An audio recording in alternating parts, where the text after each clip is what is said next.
What's up, ladies and gentlemen? This is your boy, Marlon. We are back at it again with another edition of the show. So, if this is your first time watching, don't hesitate to hit that subscribe button. Turn on that post notification bell so you never miss out on the daily updates that we have in the land of PlayStation and Xbox. If that is something that intrigues you, then this is the place for you. Welcome back to the channel, guys. Go ahead and give me a massive thumbs up. We're going to be talking about Stellar Blade review roundups. Now, I know a lot of you guys are anticipating Stellar Blade to come out and everything, so we're going to be going over that and discussing it here on the channel for you guys. Also, I wanted to touch upon a new PS5 exclusive horror game from Fire Sprite. We do have some important details that actually, surface here. And I think this is exciting for a lot of people because, considering this generation has been very spotty in terms of performance and things of that nature. And if that's one thing I can say about Sony first party games is that they always add some sort of performance mode inside of their games, which I feel like is very, very crucial. And that's something that we need more and more of, especially when it comes to the third party developers and things like that. Because, yeah, I've always said since the beginning of this generation, 60 over 30. If we're not going to be getting 60 FPS, then I don't want it. Period. End of story. And so, yeah, this is definitely very exciting. On top of that, we did talk about the PS5 showcase situation yesterday. And so being able to see this game running at the standard resolution and FPS, very, very exciting. And let's hopefully see if this game is going to be pushing the PlayStation 5 Pro into any capacity, because if we're locked at 60 FPS right now, I can just imagine on the Pro, similar to how FSR 3 works, right? A game needs to be hovering around 60 FPS or something like that in order for the magic to work when it comes to frame generation. So if you have a stable 60 frames per second and you toggle that frame generation on, it's definitely going to give you a buttery smooth experience. And I think that's what a lot of people really do enjoy when it comes to PC gaming. But nevertheless, we're going to be talking about this new PS5 game and the targets for the resolution and performance. I've been seeing a lot of mixed bag things about Stellar Blade. Now, I just put up a poll there for you guys. I've seen Digital Foundry, parts of Digital Foundry video talking about it, and they're basically saying that it feels like a game from 2003. It has this 2003 era type of feel. The game looks beautiful and everything like that, runs great, but it just feels a little dated. Obviously, the game was built with Unreal Engine 4 in mind. I know a lot of you guys are like, oh, Marlon, Unreal Engine 4, why not Unreal Engine 5? That's a developer decision, considering the game is got revealed, like 3 years ago, and everything as Project Eve. And a lot of people were very, very excited about this game. And nevertheless, here we are. We got what we got, and it's coming out in a couple of days. And so, yeah, like I said, we're not going to really worry about, which I've always said, about what other reviewers think about a game. It matters on what you think, whether the story is lackluster, the characters are lackluster, the graphics are lackluster. You might play the game. A lot of you dudes played the demo and you enjoyed the game, regardless of how the character looks, right? Because some people are buying the game based off of how the character looks. They're not buying the game based off of the gameplay or based off of the story or the characters. They're just looking, fantasizing about a character model, video game character model. And I feel like maybe that's one of the reasons why IGN, now I don't take sides with IGN or anything like that, but I can see why IGN is like, yeah, they make the character model look this way. just to get the game to sell. Regardless of that narrative, it doesn't matter. What really sells a game, at least for me, is the story and the characters and the world and the environment and the replay value and the performance. That is it. None of that other nonsense really matters at the end of the day. Where there is smoke, there is fire. And so, yeah, it is so annoying because I see some people are like, oh, I'm disappointed. You know, IGN gave it a 7. Who cares? Who freaking cares what IGN give it? I don't give a doggone if IGN gave it a 4. You see what I'm saying? So because IGN gave it a 7, you're not going to buy the game. This is why I train my community from the very beginning. Do not make your purchase off of somebody else's, opinion, because that's all it is, an opinion. Right? It doesn't matter how big they are, how small they are. Yeah, you might have certain people that you go to for reviews and things of, I'm not going to buy it because it got a 7 out of 10. I'm not buying it because it got a 6. Come on, man. You going to miss out on a great game or miss out on a good game or a decent game because so-and-so said it's a 7 out of, and 7 is not a bad score. It's not. But it seemed like everybody have this bar of, every game needs to be 10 or every game needs to be a 9 for me to buy. Like 7 is not bad. It's actually a good score. If you look at the scoreboard, it's actually not bad at all. It's a good score. So I don't know why people are making this seem like, 7 out of 10. I'm not buying it. Well, don't buy it. Don't simple as that. Don't buy it.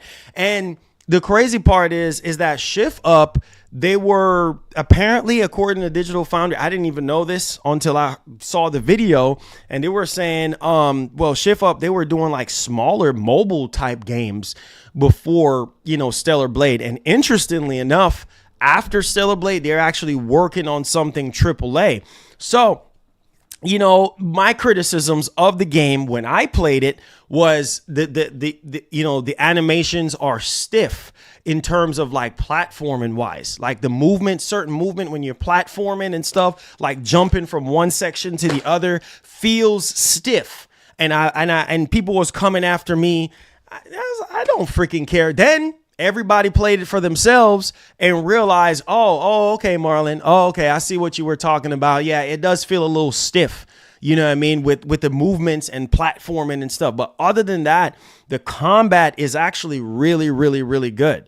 If you like Nier Automata and those type of games, then you'll feel right at home. I wouldn't say Bayonetta so much, but it's a little bit of Bayonetta up in there, a little bit of Devil May Cry up in there. You know what I mean? Not too much, but you could definitely see the style of vein of gameplay and the combat and everything like that and the boss fights. But like it's a good game. It's really a good game, right? And I would really be crushed to see people say, I'm not picking it up because so-and-so said this and so-and-so. I'm sick of that. I'm so sick of that. That's the problem with gaming today. It's like everybody just want to follow the crowd. Forget Metacritic, right? We look at these metrics because we want to see what the critics have to say, right? But at the end of the day, it's your $70.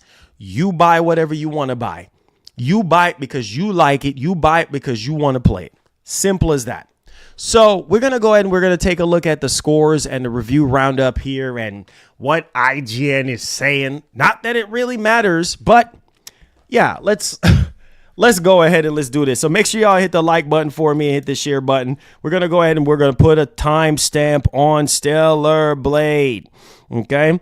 All right. So appreciate y'all. Good morning to everybody. Well, it's good afternoon because if you're on the East Coast, well, it's almost technically 3 minutes before 12 o'clock. I know some of y'all probably grabbing a bite to eat at this moment. So it's not, the AM anymore. At least on my side, it's still the AM. But on the East and other parts of the world, yeah, it's afternoon. So good afternoon to you guys. Hopefully you guys are doing great. Let's get into Stellar Blade, man. Let's not waste any time. So the first thing that we're going to be digging into when it comes to Stellar Blade is we're going to look at the review roundup of scores from all the different outlets. So it's sitting at a 83 on Metacritic with 54 reviews and also 84 on OpenCritic, which is not bad at all. I don't know why people are expecting this game to just have 100 on Metacritic or every outlet 10 out of 10.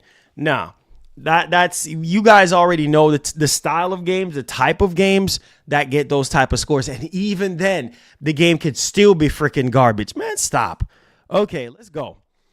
All right. So shout outs to my boy Okami13 out on Twitter. So as you guys can see here, the first score, COG connected a 9.3, which is really, really good. Tech Raptor, a 9. Dot Eat Sports, a 9. Game Pressure, a 9. Gaming Trend, a 9. Noisy Pixel, a 9. Game Informer, 8.7. These are all great scores. I don't understand what's wrong with people. Destructoid, 8. GameSpot, 8. That's a good score. That's a really good score. 8, that's a great score. Okay, 4.5 VGC, awesome. 4 out of 5, you kidding me? IGN, a 7. Who freaking cares, right? Well, I'm not gonna buy the game because it's a 7. Okay, buddy. The 6 Axis, 7. Okay, they gave it a 7. That's their business. Okay, all right. Let's look at some more here. All right, so shout outs to Genkai here. Ivan, a 9. God is a Geek, a 9. Press Start, a 9. Siliconera, a 9. Noisy Pixel, PSX Brazil, a 9. Gaming Trend, a 90. 8.5 PSU. GameSpot, 8. Destructoid, 8. Push Square, 8. 4.5 VGC. And obviously, we still have the same borderline scores here. Now, let's take a look at why IGN is saying what they're saying here. And like I said, who freaking cares? All right, so Mitchell Saltzman, he's the one that actually did the review on the PlayStation 5. Good. A 7 out of 10 is a good score. Not a bad one. Stellar Blade is great in all of the most important ways for an action game, but dull characters. He's saying... Mr. Mitchell is saying dull characters, okay? A lackluster, man, that's a bold set of words to use. Lackluster story? Okay, we will see for ourselves. You guys know how we get down. We play these games day one on this channel. You guys, we played for 2 hours, sometimes 4 or 5 hours, so you guys can get a feel for the game. So you can make a purchase decision. This man said lackluster story and dull characters. Okay? Do you feel like this game have dull characters and lackluster story? Well, obviously you probably haven't played the game yet. Several frustrating elements of its RPG mechanics prevent it from soaring along with the best of the genre. So those are some things, key takeaways here is that they're saying dull characters, a lackluster story, and several frustrating elements of its RPG mechanics. So whatever is frustrating about the actual mechanics, well, that's just what it is, right?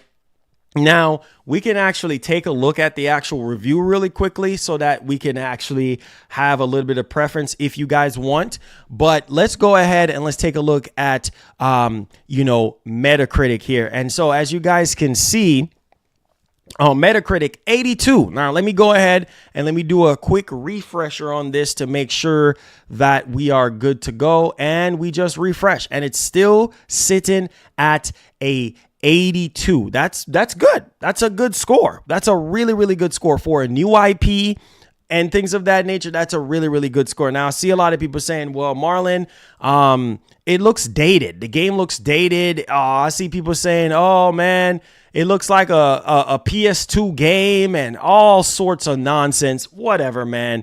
All right. So 80, 85, 87, 82. No negatives. Actually, let me refresh again and make sure. No negatives, 0 negatives, okay, which is actually good. We have 13 mixed reviews, 85% positive, and so we have 83 reviews total. Now the mix, let's go ahead and look at the mix. All right, 72. Okay. New Game Network, they gave it a 72, says Stellar Blade is the most enjoyable action game with solid combat, strong presentation, good enemy design. Scantily Chad Heron is not very interesting, and neither is the story. Oh, so they're saying that the story is not that good. Wow. PC Games says Stellar Blade loses comparison to its masterpieces that made up its identity. but that doesn't make it a bad game. Well, or bad choice, I guess, for action fans. Will enjoy a fun combat system, respectably scope, and nice things to do. IGN Portugal, Attack on Fanboy a 70, Games Radar, they gave it a 70. The Gamer, they gave it a 70. IGN gave it a 70. Yeah, this is what we were talking about earlier, the lackluster stuff. And I think that's it in terms of, and so that's not bad. 13%, 13 mixed reviews out of 83. That's not bad at all. And so here are the hundreds, different hundreds right here. Okay, so yeah, this is not bad. This is not bad. This is definitely out. Now I see some people were saying, is this a system seller? Depends on how you look at it. Depends on how you look at it. If you are into this type of genre of near automata, Bayonetta style type game, then maybe this is for you. Maybe you might buy a PS5 just to play this game. I can't speak for everybody, but people like what they like. So there's that. Yeah, I mean, pretty much across the board, it's solid review scores, guys. So this is not bad. It's not a bad thing at all. Like, I don't understand what the big deal is. Like, oh, I was expecting better, and the story this, and this, and the graphics this, and blah blah blah. I thought y'all liked the graphics when y'all played the demo. That's why I don't understand people. I don't get it. It's on one hand, you hear people saying, oh, I love it, and this and that, and then they turn around and say something completely different. Like, make up your mind on what you want, man, and what you want to do. Like, I just don't get people. Obviously, Polygon and The Verge is working on this. Now, before we even take a look at anything else, let me say this real quick, right? Review scores does not matter in the grand scheme of things, okay? Now, the reason why I'm saying that is because the majority of gamers nowadays, they look at review scores. And if it's bad or decent or not up to their standard, they're not going to buy the game. They're not going to buy the game. Now, let me just say this. There's been a lot of games that dropped over the years, and whether they have gotten high review scores or not. Like, for instance, I'm just going to throw something up there. Deathloop, for instance, right? Deathloop was getting praised across the board, right? 10 out of 10s. Everywhere you turn, 10 out of 10s, right? When I played the game for myself, right? Multiple times I played Deathloop. It ain't no 10 out of 10 game. It ain't no 10 out of, for me, it ain't no 10 out of 10. You see what I'm saying? But that still didn't stop me from playing the game myself. It was not no 10 out of 10. That game was about a 7 at best. You see what I'm saying? A 7. That's my opinion, right? A 7 or an 8 at best. Or 8, maybe pushing it, maybe an 8.5, I can kind of see. Maybe an 8, right? But, man, come on, man. You know what I'm saying? But at the same time, hey, people still bought that game. People still played that game and enjoyed that game, regardless of what anybody else say. Now, do I think that Shift Up and Sony is going to hit that $5 million threshold? I think that game is probably going to do at least, I don't know about 10 million. Who knows? Maybe it might surprise me, but we'll see. I would say maybe 5 million. I could see them hitting that 5 million, no problem. I could see them hitting that 5 million, no problem. And the reason why I say that is because a lot of people have piqued interest into the sales pitch for this game. The biggest sales pitch for this game is the character model. That's it. That's all you hear people talking about. Yams, this, that, blah, blah, blah, blah, blah. That's all you hear people talking about, right? This and that. Yeah, this. Oh, she looked this. Oh, that. Look at the physics. Oh, jiggle this, that, right? That's all you hear people talking about. Not so much on the actual gameplay physics, on the character mod. That's what they talking about, right? That's been making headlines. All sorts of stuff been going on with that, right? And most people are buying the game because of that, not because of the gameplay. Now, granted, maybe those people do like the gameplay, you know, and do like the character and do like the story and things of that nature. But man, a game like this, though, the story just, that's what carries the game for me. A single player game, a story, single player driven game should nail it with the story. And if the story is lackluster, if the story is not so great, then it just feel like you wasted $70. I'm just saying for me, when I play single player games, like the story is the heart and soul of the game. Yes, the characters too, but the heart and soul, what drives somebody to continue to play and engage with the game is the story. And we already seen from a few outlets already saying, oh yeah, Marlon, the story this and the story that. You know, the story is lackluster, blah, blah, blah, or the story is not so great, blah, blah, blah. And so you already seeing that right now. That's already happening. So we will see. I'm going to play for myself. You guys are going to play it for yourself. You guys are going to watch me play this game from start to finish, and you will see for yourself if it is true or not. Because we're going to put all that to bed in terms of, okay, is the story great? Is the graphics good? Or is the gameplay great? All right, so let's take a look at Digital Foundry here. I want you guys to hear it from the experts, right? On what they think about Stellar Blade. Because here's the thing, man. I think this is a type of game that after people finish it, it's going to be kind of a mixed bag thing. Based on the comments that I've seen so far, it seems as though that it's like, yeah, I'm done with this. I don't want a sequel, right? That's just the behavior of these people. Like, oh yeah, it's not so, the story, And if the story is then you're probably not going to want a sequel. What makes people want sequels is because the story is so good. The characters are so good. And so I don't know, man. And most people are saying the game is overhyped. That's another thing I've been seeing out on Twitter. It's overhyped. It's overhyped, right? Oh, Stellar Blade, it's overhyped. It's not so great. Oh boy, here we go.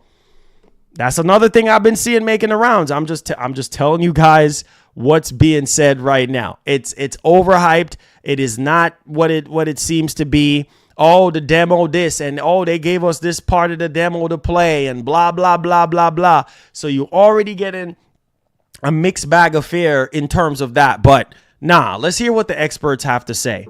All right, let me go ahead and let's put this up for you guys.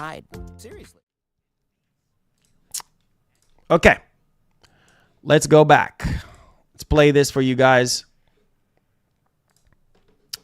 All right, full credit goes to Digital Foundry. Go check them out. Subscribe to them. Let's take a look at this.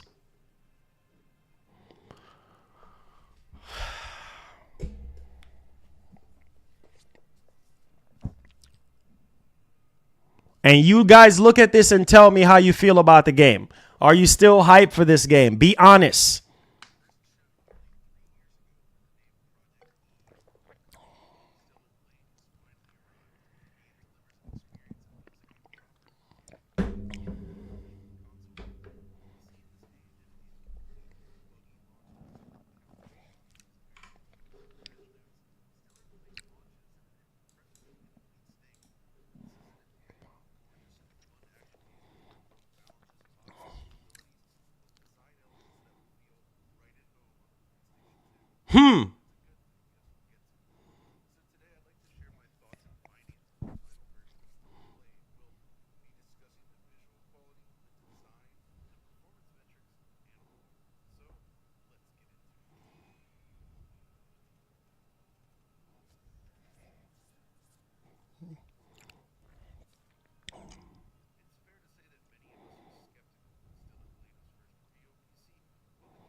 Wow.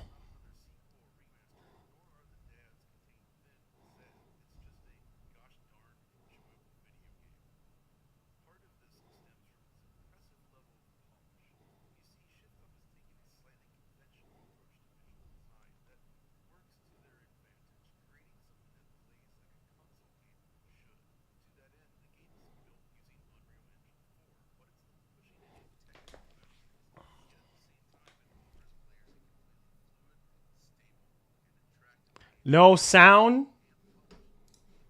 Wait, you said no sound? Oh, wait, hold on. Oh, I just looked. I thought the sound was playing. Hold on. Good Lord. Desktop audio. Okay, too low. Okay. Even in this there we go. form. Do y'all want me to replay the video? All right, back it up. All right, let's go. My bad, guys. My bad. This computer is old, so sorry about that.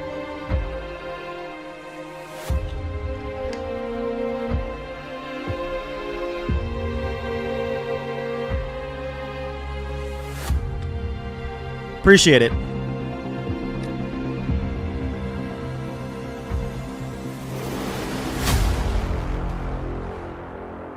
First shown nearly 3 years ago under the name Project Eve, the Korean-developed Stellar Blade has finally arrived, and for me it delivers an experience that feels like a proper, complete, polished console game.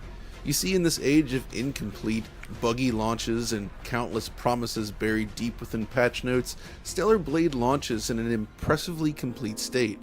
This is an impeccable, gorgeous, and fun action game that perfectly balances modern sensibilities with design elements that would feel right at home on the PlayStation 2, and that's a good thing, as we'll get to.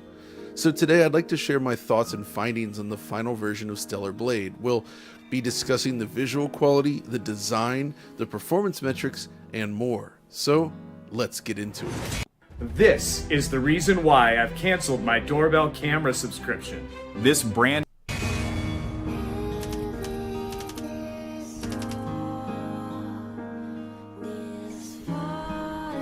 It's fair to say that many of us were skeptical when Stellar Blade was first revealed. You see, while the game was getting a lot of attention for its main character, there were a lot of questions surrounding the game itself. Its developer Shift Up, for instance, has never made a large-scale console experience, instead focusing on mobile games.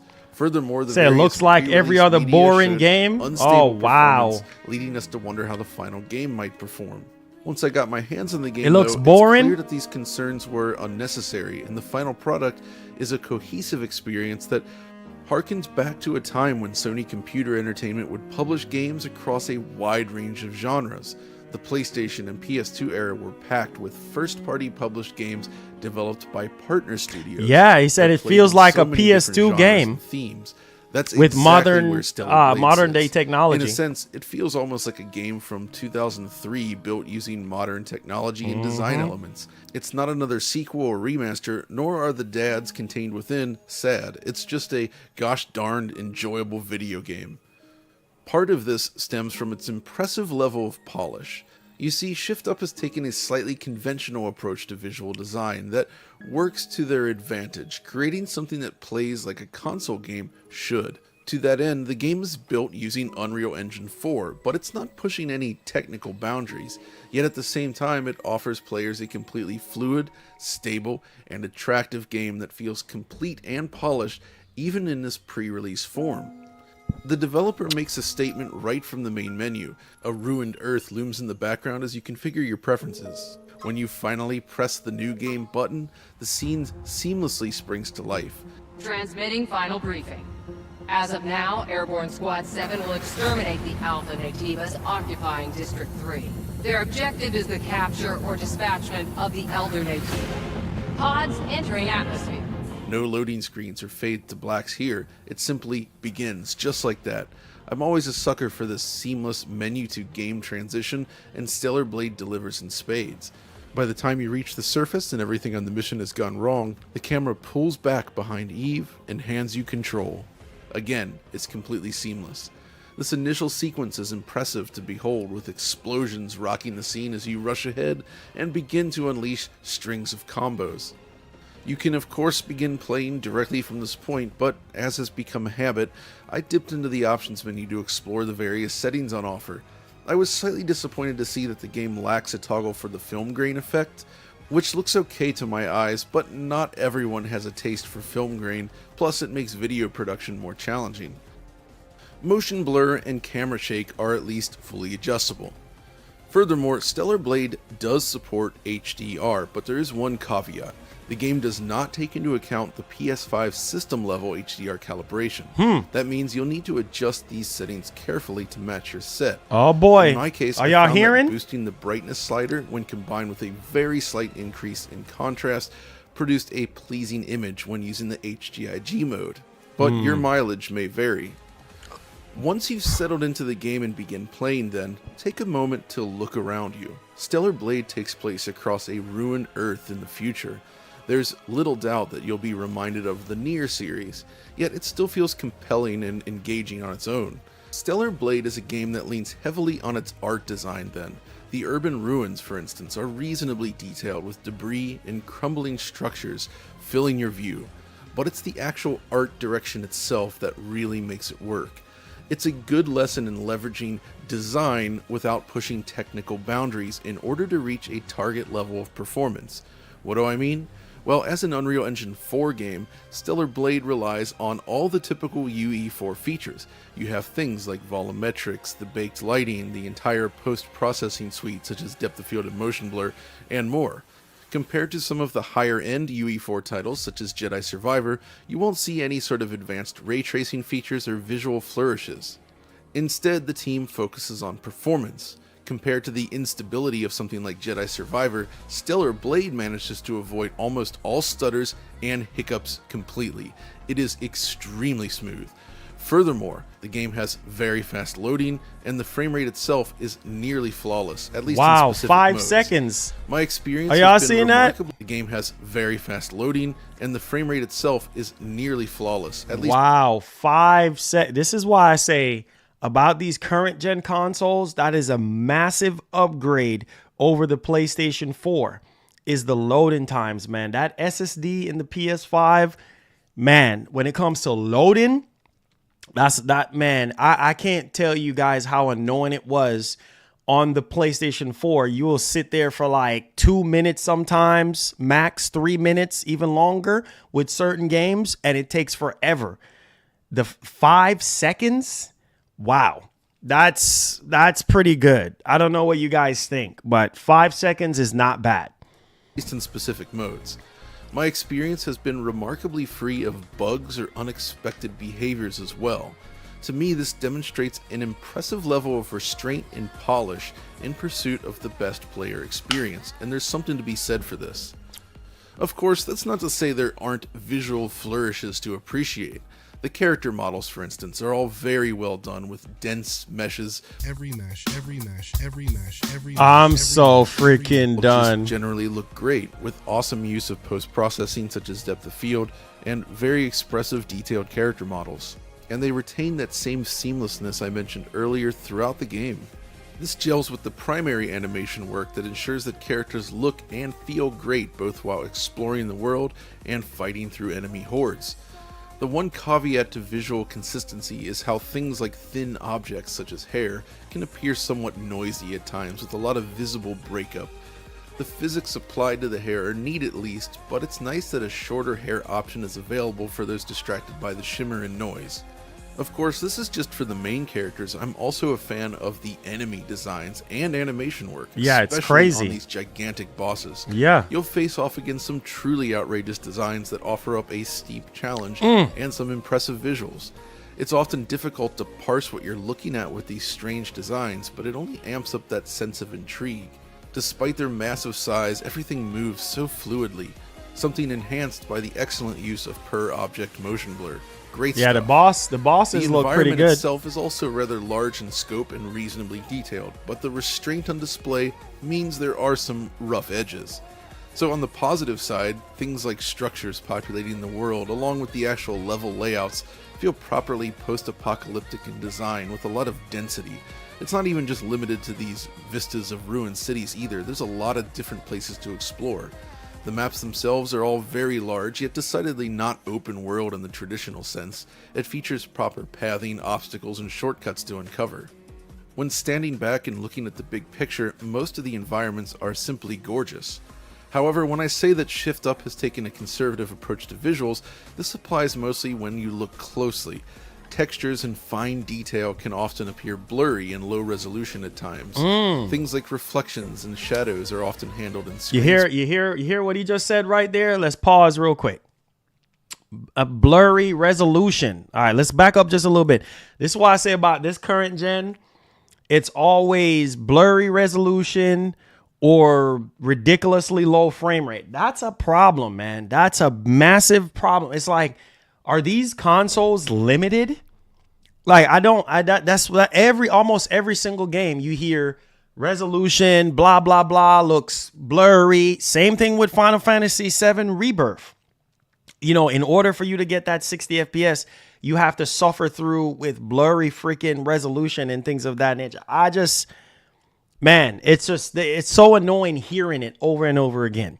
Applies mostly when you look closely. Listen to this. Textures and fine detail can often appear blurry and low resolution at times. Things like reflections and shadows are often handled in screen space with visible artifacts. Stellar Blade also seems to use standard Unreal Engine baked lighting, which means areas without a direct light source lack convincing indirect lighting. Of course, each of these points also has a counterpoint. For instance, the textures. While some of them are a bit low res, others look quite good, even taking advantage of features to provide additional depth to each surface. Running water. Okay, let me pause right here again. Some of the textures can look a bit low res. Why? This is not on any. I don't understand these developers. This is not on another platform, right? This is just on PlayStation 5. What is the issue? Are y'all following?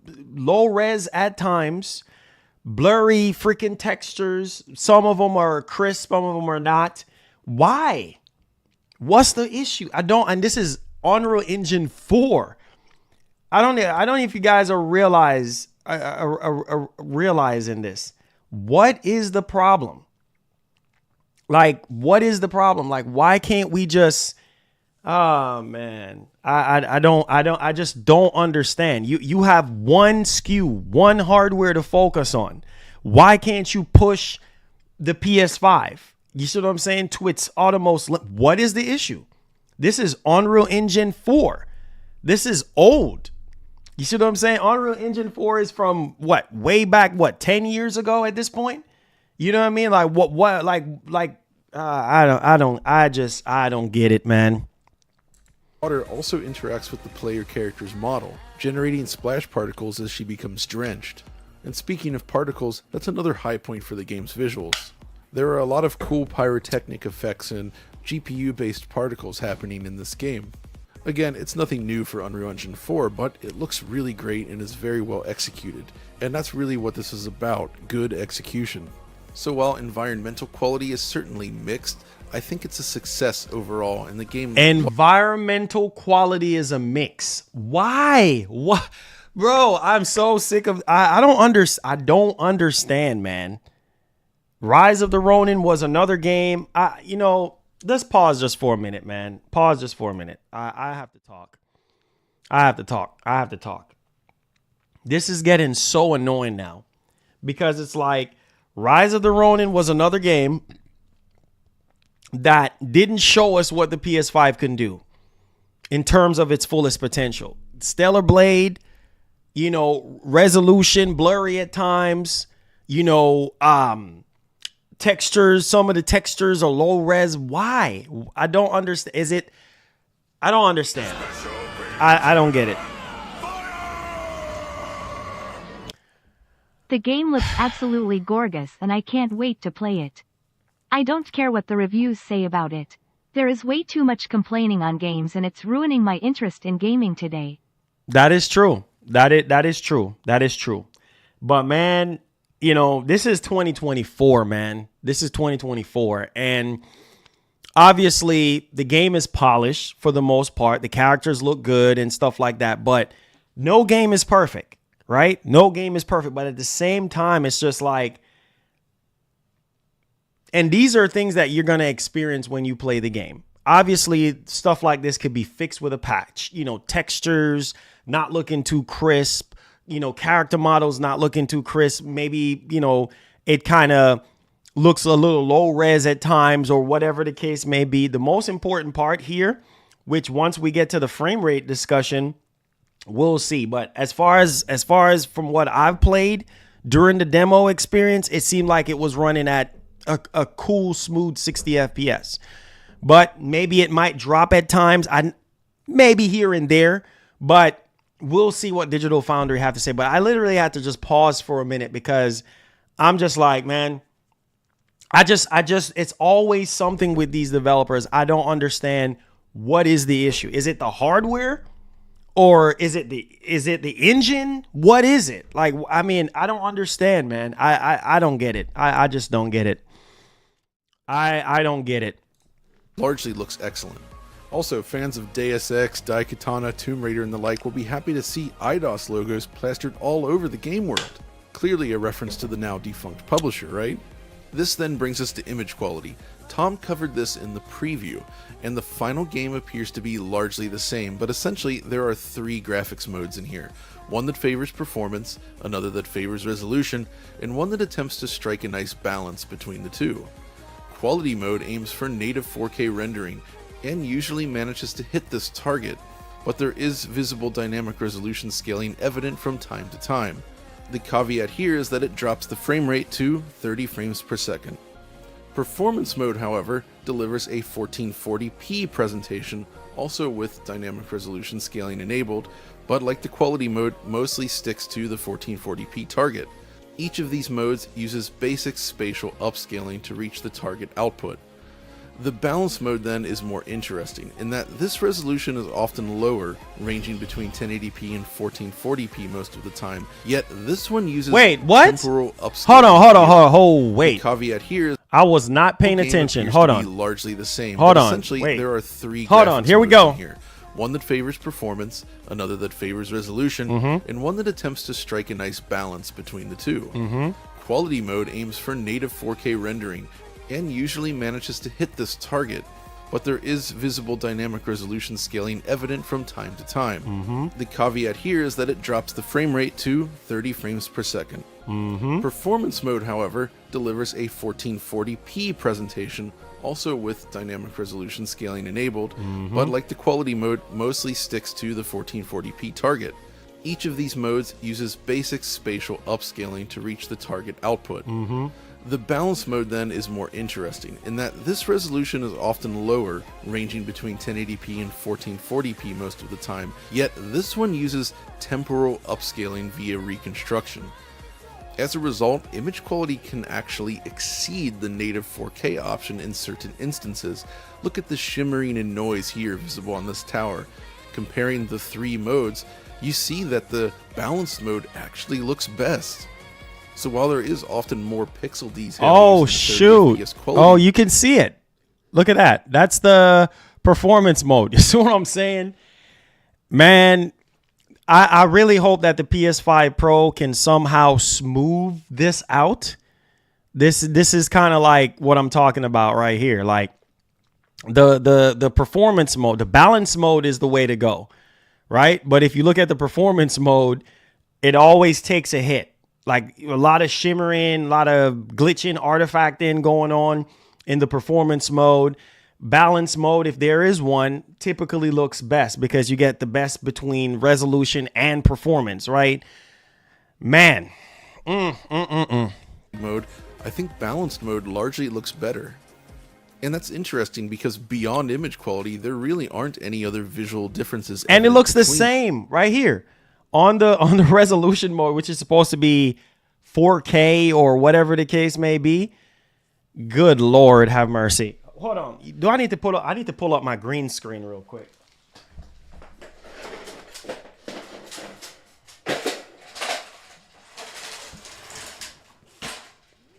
Oh shoot. I don't have my hold on real quick so y'all can actually see. Yeah, like that's what I'm saying, man. You're looking at these analysis and stuff like that when it comes to the resolution and stuff, and it's just like, man, let me see here. Filters, edit filters, add filter. Come on. Filter. Color. Is it color key? No, it's not color key. Hold on, guys. Let me see if I can add my... Nah, we're not trying to do HDR tone. Hold on a second. We're not trying to compress. Color key. There we go. All right. Chroma key. All right. There we go. All right. So y'all can actually see for yourselves. There we go. All right. That's better, right? So y'all can actually see. Let me move myself down here. All right. So y'all look at all three of them, guys. Look at all three of them and see for yourselves. Like, balance looks the best. So you would go with balance, right? Obviously, performance mode looks all jagged around the edges. Resolution mode, which is supposed to be the superior one in terms of quality and textures, also looks jagged edged. Like, look, you can see the glitching in the artifact in terms of the polygons and stuff. And then in the middle, it just looks softer, smoother, things of that nature. So... But wait, if you have to zoom in to see this, is it really a big deal? Well, yes it is. Oh, it's boy. extremely visible when playing it live on a real TV. But Oh, when boy. watching a video like this on a phone or a laptop screen, it does actually require zooming in to see it clearly, especially if you're not watching this on an actual 4K display. Wow. So the main difference lies in performance then, and each of these modes has a very specific use case that will vary based upon your TV to some degree.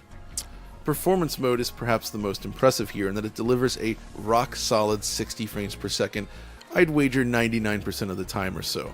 Even when things heat up, the frame rate is almost perfect. The only time I detected any slowdown was during very specific cutscenes like this, and even then it's very brief. Shift Up deserves a that's lot not of praise bad for the work that that's what I'm saying. That's not bad. That is not bad. You know what I done, mean? because locking down to a perfectly stable 60 That's FPS not bad. without any hiccups or stuttering is truly a commendable feat. Exactly. Quality mode, though, simply targets 30 FPS, and in my opinion is the least interesting mode as a result. For sure. The game just flat out plays worse at 30 FPS, and frankly, it's You hear what he said? The game plays worse at 30 FPS. This is what I'm saying, man. Developers need to add. It baffles my brain when people get mad at me when I say performance mode needs to be a standard across. People make excuses for these developers instead of calling this stuff out. 30. Nobody wants to play at 30 FPS because it's a lot of times, just like how the performance mode drops below 60 from time to time, but it's not a drastic drop. It goes down maybe 3 frames and goes back to 60. Sometimes playing at 30 frames, if it's not locked, yeah, that's not an enjoyable experience because it's going to drop and it's going to be like 20 frames, maybe under 20 frames. And then it's just kind of like this jagged, ugly looking mess that you don't want to freaking play. And it baffles my brain that people are willing to accept 30 FPS resolution mode. Okay, I'm okay with that. No, demand better. Demand better, because at the end of the day, you want to play. Why you think I build a gaming PC? Because I want to have an enjoyable experience. If I can get over 60 FPS in resolution mode, you doggone right. Why not? Why not aim for more? If you have the option to go for more, why not aim for more? This is why I say we need to demand better and stop friggin' settling. This is 2024. More developers like Shift Up need to have performance mode in their game, not just one mode. That is so freaking annoying because it just every single time I go, you guys know me, I go into the resolution mode every single time and I turn it on just to see how it runs, right? If a game has multiple graphic modes, I go into the resolution mode to see how the game looks and how it plays. And a lot of times I just can't do it. I'm just like, okay, all right, back to performance mode. Even though performance mode might not look as crisp with the image and stuff, I'm like, you know what? I can't do the 30 frames, bro. I can't. It's like my eyes is just not allowing me to just accept that because it just don't look smooth. And that's what we need across the board. Man, 2025 is going to roll around and people will be still okay with playing games running like this. Heck no. At least not me. Everybody to each their own. It's not worth using when you have the option for 60. Exactly. It is not worth you. Hear what the man just said, which that's his opinion. That's my opinion. I know some of y'all going to come after me. I don't care. That's my preference. I've been playing games since I was like 3-4 years old, bro. Okay. And the older I get and on understanding frame rate, understanding resolution and things of that nature, it's good to have the option in your game. It's very good to have options in your games. Period. End of story. How would you guys? No. It's funny how people sit there and want to defend Hellblade. Oh man. Oh, this Hellblade, this. Oh, 30 frames, this and that. How would you guys feel if Shift Up would have just added a resolution mode at 30 frames and that's it? How would you guys feel about that? Would you guys be okay with that, playing Stellar Blade at 30 frames? And you hear what the man just said. The man said, listen, this is the least favorite mode that you would want to play the game in. He's the expert. He's the analyst. He has all this data. He's showing you all the frame graphs and all this crap and showing you. And we don't even need him to tell us that. We've been playing games for years. So me personally, performance mode, you guys know me. Every game I've played and reviewed on this channel, performance mode. You can do whatever you want to do. But this is a living testimony once again why developers need to have graphics mode in their games, multiple graphics mode in their games, options in their games. Because if Stellar Blade was locked at 30, it would not be an enjoyable experience on the console. There's no PC version. It's just on PS5. So you're stuck either playing it at the resolution mode or not playing it at all. So this is why I say we have to demand better, man, so that we can have the perfect balance when it comes to our gaming experience. Is at least properly frame paced and very stable. So at least they implemented it correctly. Check this out. Heck I'm gonna show no, you bro. how I afforded this car. Heck no. Okay, you No, ready? no. Balanced mode, however, is more interesting. This one targets 60 frames per second and is indeed very stable most of the time, but it can exhibit dips below 60. The key here is that these drops almost universally manage to stay above 50 frames per second. That's good. Save for very, very brief instances. That's good. This is important because it means that the game sits comfortably within the 48 to 60 FPS VRR window of PlayStation 5. Exactly. See, this is what I am. Hold on. Pause. I have to talk. Because we're not going to just watch this stuff and not give our opinions. This is what I want to see from developers. Adding a balance mode in their games. You see what I'm saying? That's fine for people who want the sharper image, right? And the best performance possible. That's what balance is. It gives you a mixture of resolution and performance mixed together. You hear what he just said, right? VRR. Sometimes it drops low 50s, dipping into the 40s, and then it goes right back up.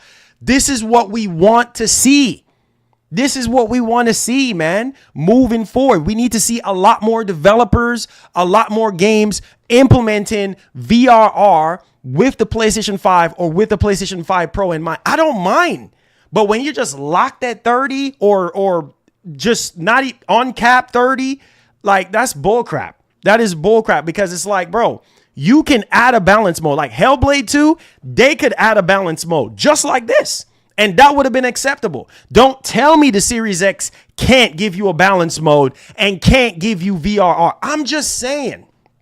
But People are willing to defend every single thing about these consoles instead of calling stuff like this out and demand better and say, you know what? Yeah, you know what? We definitely do need a balance mode. Just like prime example right here. We definitely do need a balance mode. You see what I'm saying? That way we get the perfect balance of both worlds, resolution and performance. And at the same time, implementing VRR. Simple as that. It's not hard. It's not hard. Man, come on, man. As a result, this feels like a mode designed for VRR displays. And Exactly. It's the mode I'd suggest using if you have such a monitor. Exactly. The dips in performance are basically undetectable with VRR engaged. The reason I like this so much, though, is that the developers did not skimp out on a proper locked 60 FPS option. Exactly. Rather, balanced is simply a bonus option for VRR users that produces better image quality. It's actually still pretty usable without VRR, mind you, and it does kind of vary per area. The desert, for instance, is a mostly locked 60 in balance mode, but other areas don't fare quite as well. This is, though, a perfect example of how to do performance modes in a console game. Shift Up nailed this aspect 100%, exceeding most other Unreal Engine games I've played this generation. Well done. So yeah, from a tech perspective, Stellar Blade lives up to the word stellar, with excellent performance across the board, attractive visual design, and in my case, a completely bug-free experience. But there's more to this game. I mentioned earlier that it kind of reminded me of the early 2000s, when games often attempted ideas that may or may not work out perfectly, but those bits added flavor to the overall experience. For instance, there's this point where you have to infiltrate an abandoned underground laboratory, right? Throughout this section, you're unable to wield your blade, forcing the player to shift strategies relying exclusively on your drone-based cannon. That in and of itself is already an interesting twist, but along the way, there's moments where they introduce random mechanics that you really don't see again, such as this point where you need to shut down a large ventilation fan and it's blowing debris towards you that you need to dodge. Or this other section where lasers suddenly block you into a room, forcing you to deal with incoming foes as the room becomes increasingly small. There's even a puzzle where you need to cross a gap by landing on the correct PlayStation symbols. Oh, wow. Based on an order specified at the start of the challenge. These sequences play unlike anything else you'd experienced up to this point, and honestly, I thought it added a lot of nice variety to the mix. To that end, while Stellar Blade does have elements of modern From Software titles and of course, Nier Automata, it also reminds me more of Team Ninja's seminal Ninja Gaiden, at least in terms of the overall structure and pacing. No, the combat system isn't on that level, but the way the map is built, the progression through the game, random set pieces that rely on different mechanics, etc., it just really reminded me of my first time going through that Xbox masterpiece. I was genuinely stunned by how well put together and paced the game truly is. You'll want to keep pushing forward to see more of the world and deal with new, unexpected challenges along the way. All of this, however, is greatly enhanced by a superb audio presentation. Mostly. Alright, so the actual production work on the sound is great. The overall soundscape, the sound effects, the voice acting, it's all very well done. The game even includes multiple voiceover languages, including what I presume to be the original Korean voice track, which is nice. More importantly, the soundtrack is superb and adds a lot to the experience. Drawing clear inspirations again from the Nier series, I'd say, Stellar Blade features a huge range of vocal tracks, varying from these driving electronic sounds suitable for combat. Yeah, the music is amazing.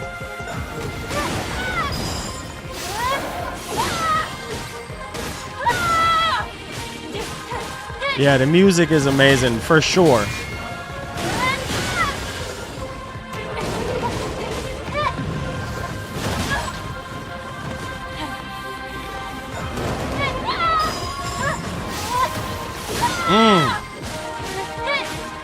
To haunting melodies that sit with you as you explore. Hey, attention everyone! Okay. I've been trying to catch the Pontiac Bandit for 8 years. Let's look for the Legion of the Square building.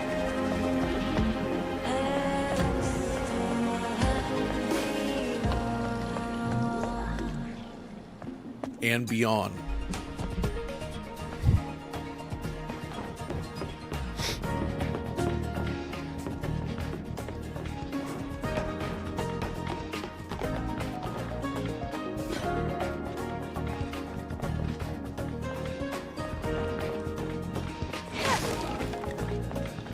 The soundtrack adds a lot to the experience and is a key part of what makes the journey feel memorable. However, there's one audio-related bugbear I wanted to mention, and that's the surround sound. So firstly, I found that with... All right, so they're just talking about sound and all this and that. Okay. Now... Okay, so they talking about sound and...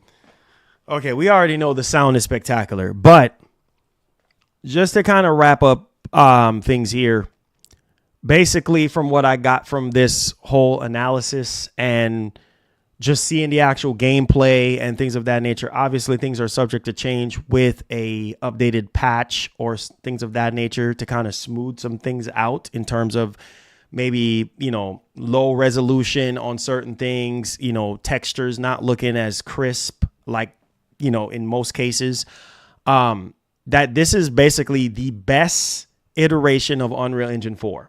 Like, this is, if you want to look at a game that really shows you what Unreal Engine 4 can do, well, you can look at Jedi Survivor and you can also look at this and be like, wow.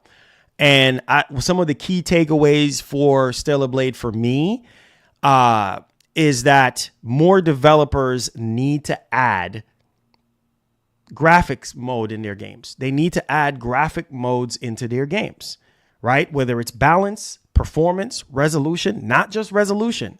Because as you can see, there is something for everybody. And this is what gets me upset. Now, you can agree to disagree. Well, that's fine. But all I'm telling you is more developers need to do what Shift Up is doing, especially if your main target is just one SKU or one console. You need to make sure, man, I wish I would have gotten the opportunity to be a game developer, because I was literally so close. Like, I was going to get a full ride to Browns College in Arizona, and my dad didn't want to sign the waiver for me to go.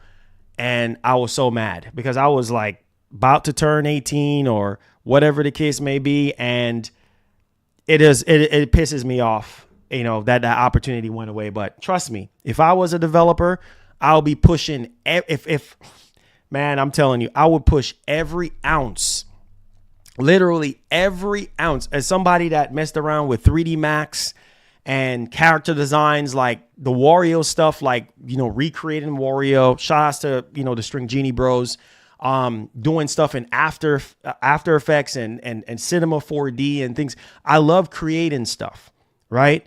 And me personally, like, if I was a developer, I'll be pushing the hardware. I would squeeze every ounce of juice out of the engine that I'm using.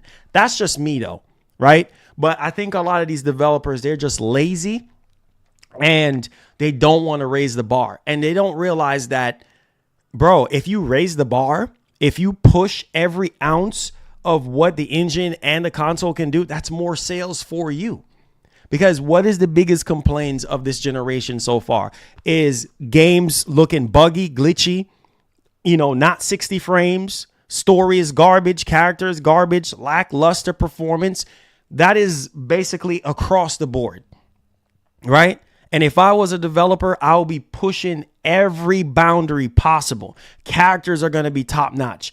Graphics is going to be top notch. Replay value is going to be top notch. I'm selling you on every single thing. I want you to come back for more. You understand what I'm saying?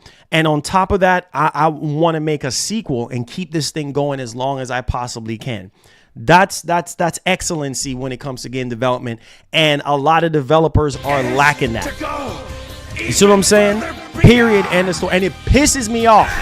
It pisses me off because it's like, we can demand better, but we just don't. Benjamin B. $1. Why didn't your dad sign the waiver?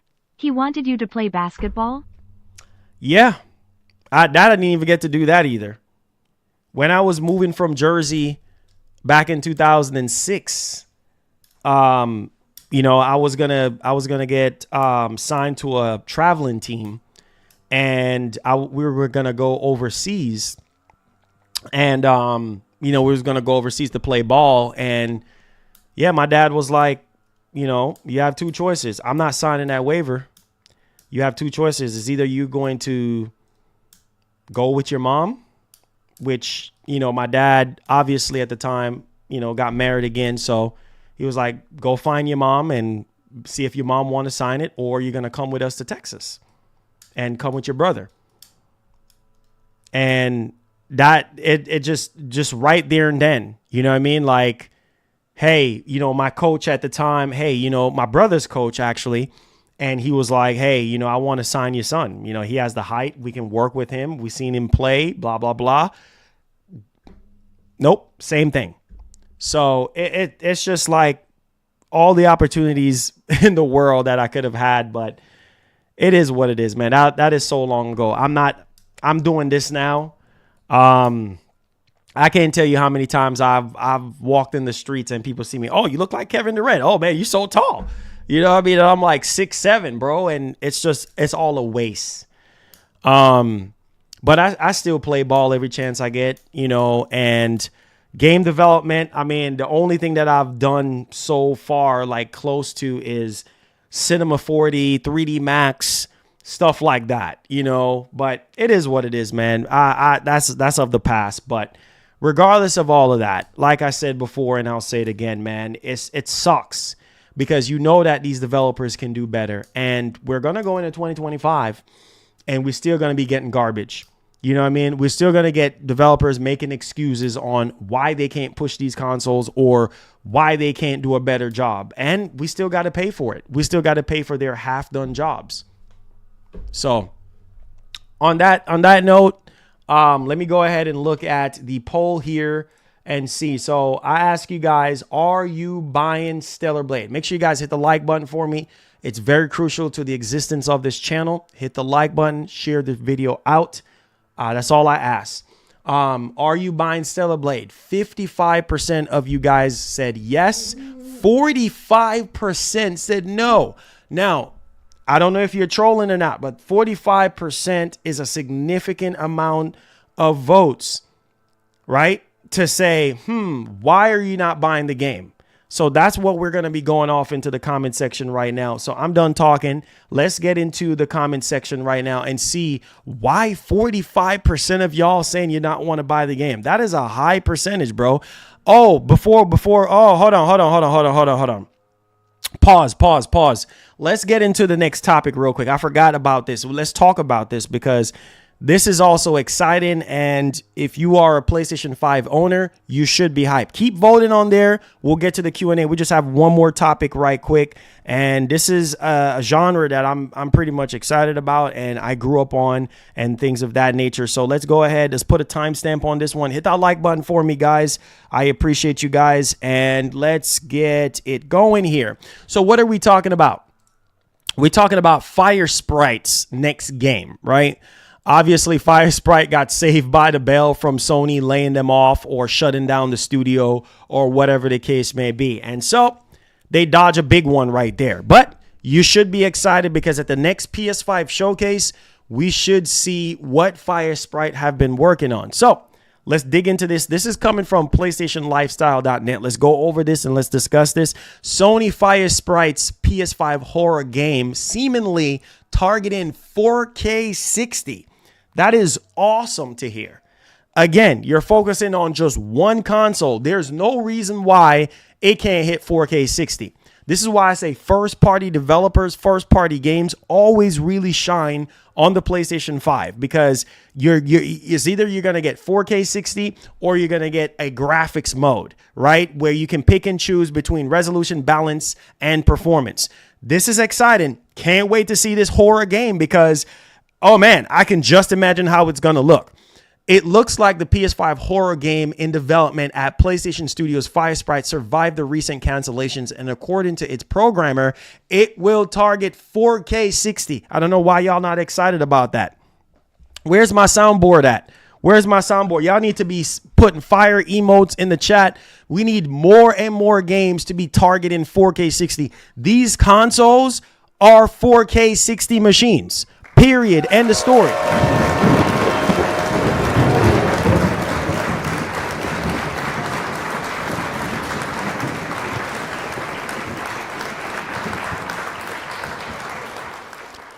Firesprite is one of the developers hit by the recent layoffs at PlayStation, which also results in its Twisted Metal live service game being canceled. So I remember that. Now, reports of Firesprite's PS5 horror game first surfaced in 2022. Sony never officially announced Firesprite horror game, but in 2022, job descriptions leaks its existence. With PlayStation undergoing mass layoffs and cancellation, many fear the project was dead. However, a Reddit user spotted the portfolio of its programmer, William Webster, who detailed his work on the project. Webster has since locked down the page in question, but PlayStation Lifestyle can confirm seeing it. Webster, who has been working for Firesprite for a number of years per his LinkedIn profile, confirmed that he worked on a, quote, narrative horror game for more than 2 years. One of his main goals was to ensure that it ran at 60 FPS at 4K. Thank you, William. Thank you. Thank you. Thank you. Woo! Thank you. Thank you. Wow. We need more programmers like William.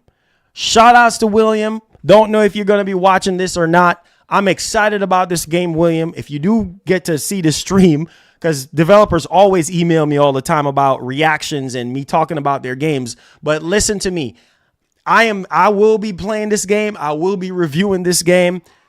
Bro, the crazy part about this is that this is going to be Unreal. You know what? Shut your mouth. Shut your mouth, Marlon. Shut your mouth. Quote, I found working on this title at a very rewarding experience, Webster wrote. He separately confirmed that the mystery game is being developed with Unreal Engine 5. Okay, stop it right there. Stop right there. You see what I'm saying? I am so sick and tired of excuses from people, from these developers. I am so sick and tired of the lies. Oh, it's UE5. It's UE5. So that's why the game is running at 30 frames. Lies and poor excuses. Stop making excuses for these developers. You hear what this man said? You know what I'm saying? This is the only console. It can be done. 4K 60 can be done. Demand better. Stop settling for 30 frames. It pisses me off. We always love to freaking settle. Did we settle did we skimp on spending $500? No, we spend a whole $500. No, the retailer's not going to accept anything else but $500. You should be the one out there saying, you know what, man, bump that. No, we need more. We need more.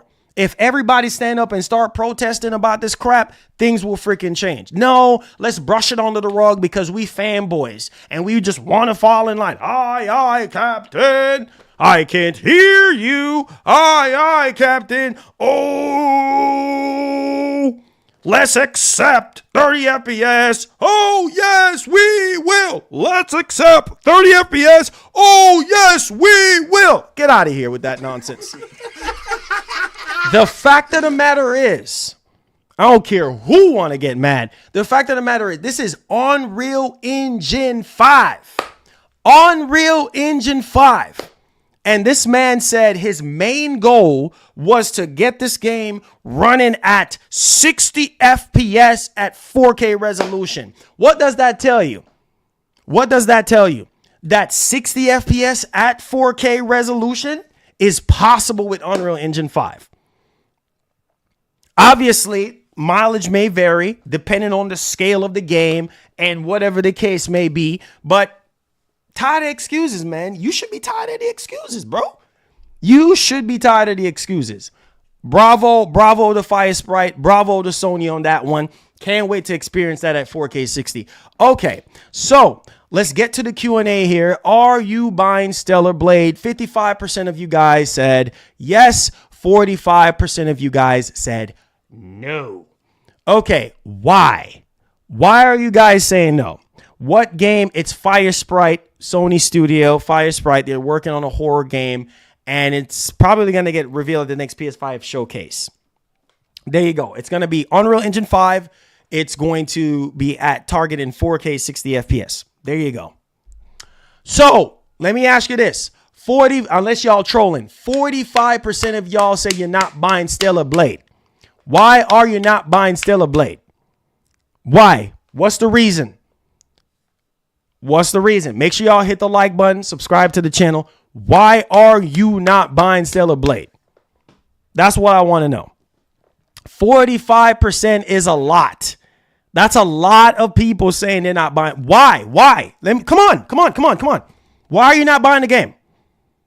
Why are you not buying the game? Is it not your cup of tea? Is there better games out there? You're not happy with the way how the game looks? Come on, let's talk. Because maybe some of y'all are trolling. Some of y'all love to troll. So I want to know, please give me a reason. Go in depth and give me a reason why you're not buying the game. Because 45%, that's a significant amount of percentage for you to say, not buying this game. That's almost half. So why are you not buying the game? Okay, let's see here. Yeah, exactly. That's crazy. Yeah, exactly. Same thing I said, Ninja. That's crazy. 45% said we ain't buying the game. I hope Sony is looking at this because I don't know what else to say. Unless people are trolling. I'm so sick and tired of people trolling, but that's the internet for you. Brian says, I bought it, Marlon. Okay, Brian, Tech Reviews. Shout outs to you, my man. Make sure y'all hit the like button if you enjoy the content. Come on. Let's keep going. Tag me at Marlon Gaming Nation, super chat, optional, whatever. Tell me why you're not buying the game. Okay. Looks boring. Okay, well, that could be a legitimate reason. Maybe it's not your style of game. It looks boring. You don't want to spend $70 on it. Okay, fair enough. Fair trade. Fair enough. It says not interested. It looks like, oh, Lord have mercy. So it looks rough. Okay.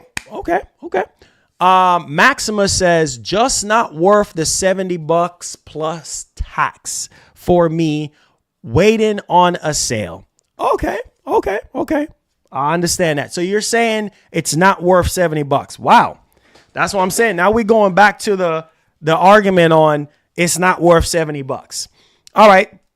Let's keep it moving here. Maybe they won't buy it because Sea of Thieves don't have anything to do with them buying Stellar Blade. If you want Stellar Blade, buy Stellar Blade. Sea of Thieves should not weigh your decision unless you're on a budget. Marlon, do you think Stellar Blade looks next gen? Somewhat.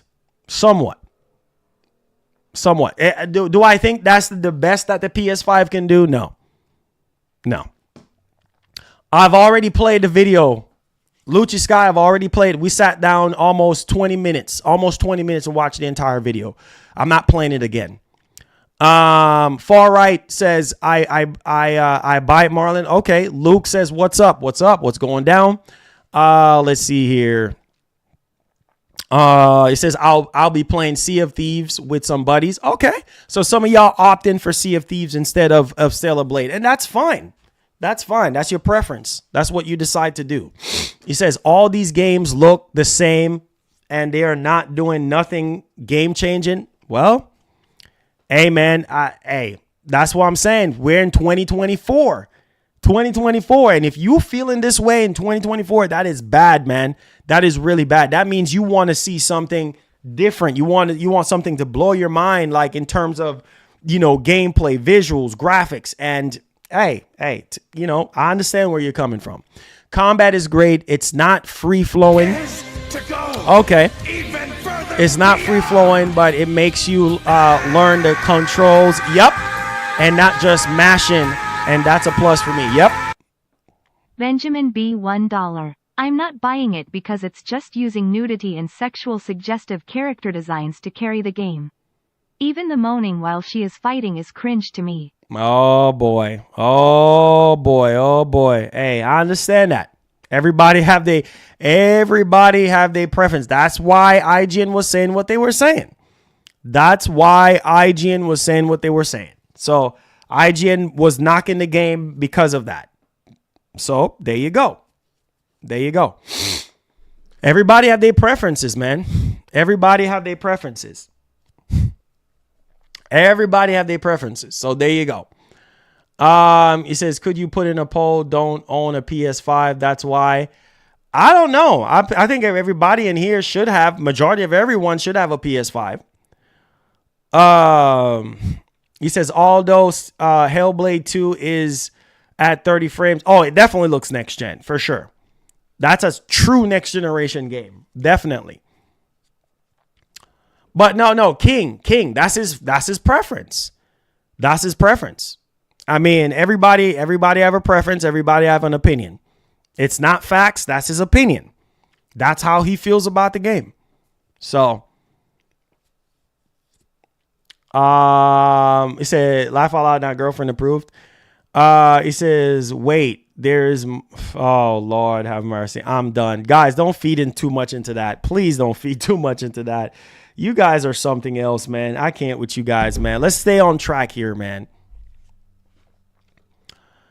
All right, let's see here. I'll buy the game, but I'm getting more games when I see PlayStation event. Okay, cool.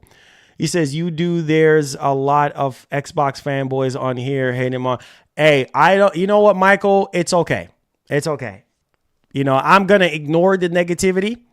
And only focus on the positivity. If it's nothing constructive, I'm not going to waste my energy and time on it. It is what it is. Hellblade 2 looks blurry at 24 FPS. Says Stellar Blade don't look next gen. It's buggy and glitchy when Digital Foundry speaks facts on the game. Hey, man. Hey. It says, laugh out loud. IGN gave it a 7. Laugh out loud. Y'all ponies are done. Oh, boy. Here we go. Oh, boy. So, are y'all hearing that? Are y'all hearing that? Yeah. It says, why can't we say no, Marlon? What you mean, why you can't say no? You could say no to whatever you want. Nobody's stopping you from saying no. Say whatever you want to say. Nobody is stopping you. If y'all sitting there saying, yeah, see, that's what I'm saying. It's so predictable, man. People are sitting here going off of what IGN. Who cares about IGN and what they have to say? I don't understand. Because let me not waste my energy on that. Because that is so stupid to me.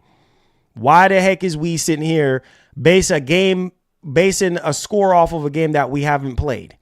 And an entire fan base is down because IGN gave it a 7. Hear how stupid that sounds. Oh, Lord, have mercy. I cannot. Don't have a PS5, want one, but to pay $70, it has to be a really good game. So, Jamal, why are you saying that it's not a good game? What's making you think that it's not a good game? It says, love seeing these Xbox. It says, heard. It says, them L's, they have been taken. Now their favorite company went third party. Oh, boy, you're stirring the pot. You're literally stirring the pot. It's not groundbreaking. Okay.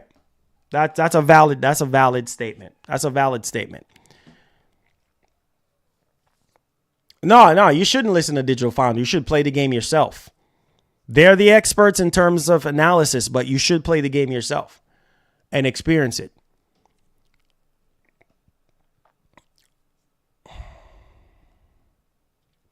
It says, let's keep it 100. It says, PS is nice, bro. It says, the writing is on the wall, bro. Hey, man. If that's how you feel, then that's how you feel, man. It says, the best review is your own review of a game. Daniel, I've been saying that forever. Until I can't say it no more. I've been saying that forever. You know what I mean? Been saying that forever. So, you know, you're your own critic. You're your own critic. You buy the game and play the game yourself. I've learned that the hard way. Buy the game and play the game yourself. Don't worry about who's saying what and who's saying this and who's saying that. You play the game, buy the game for yourself and enjoy it and enjoy yourself. That's all that matters at the end of the day. Ain't nobody got time for no other shenanigans. They said no bugs. They said no bugs and it's not that glitchy. Stellar trash. Okay. That's your opinion. TJ Big Money Robinson. What's popping, bro? How you doing? Brian Tech Review says, I'm going to play it for myself and look forward to it, Marlon. Hey, there you go. There you go.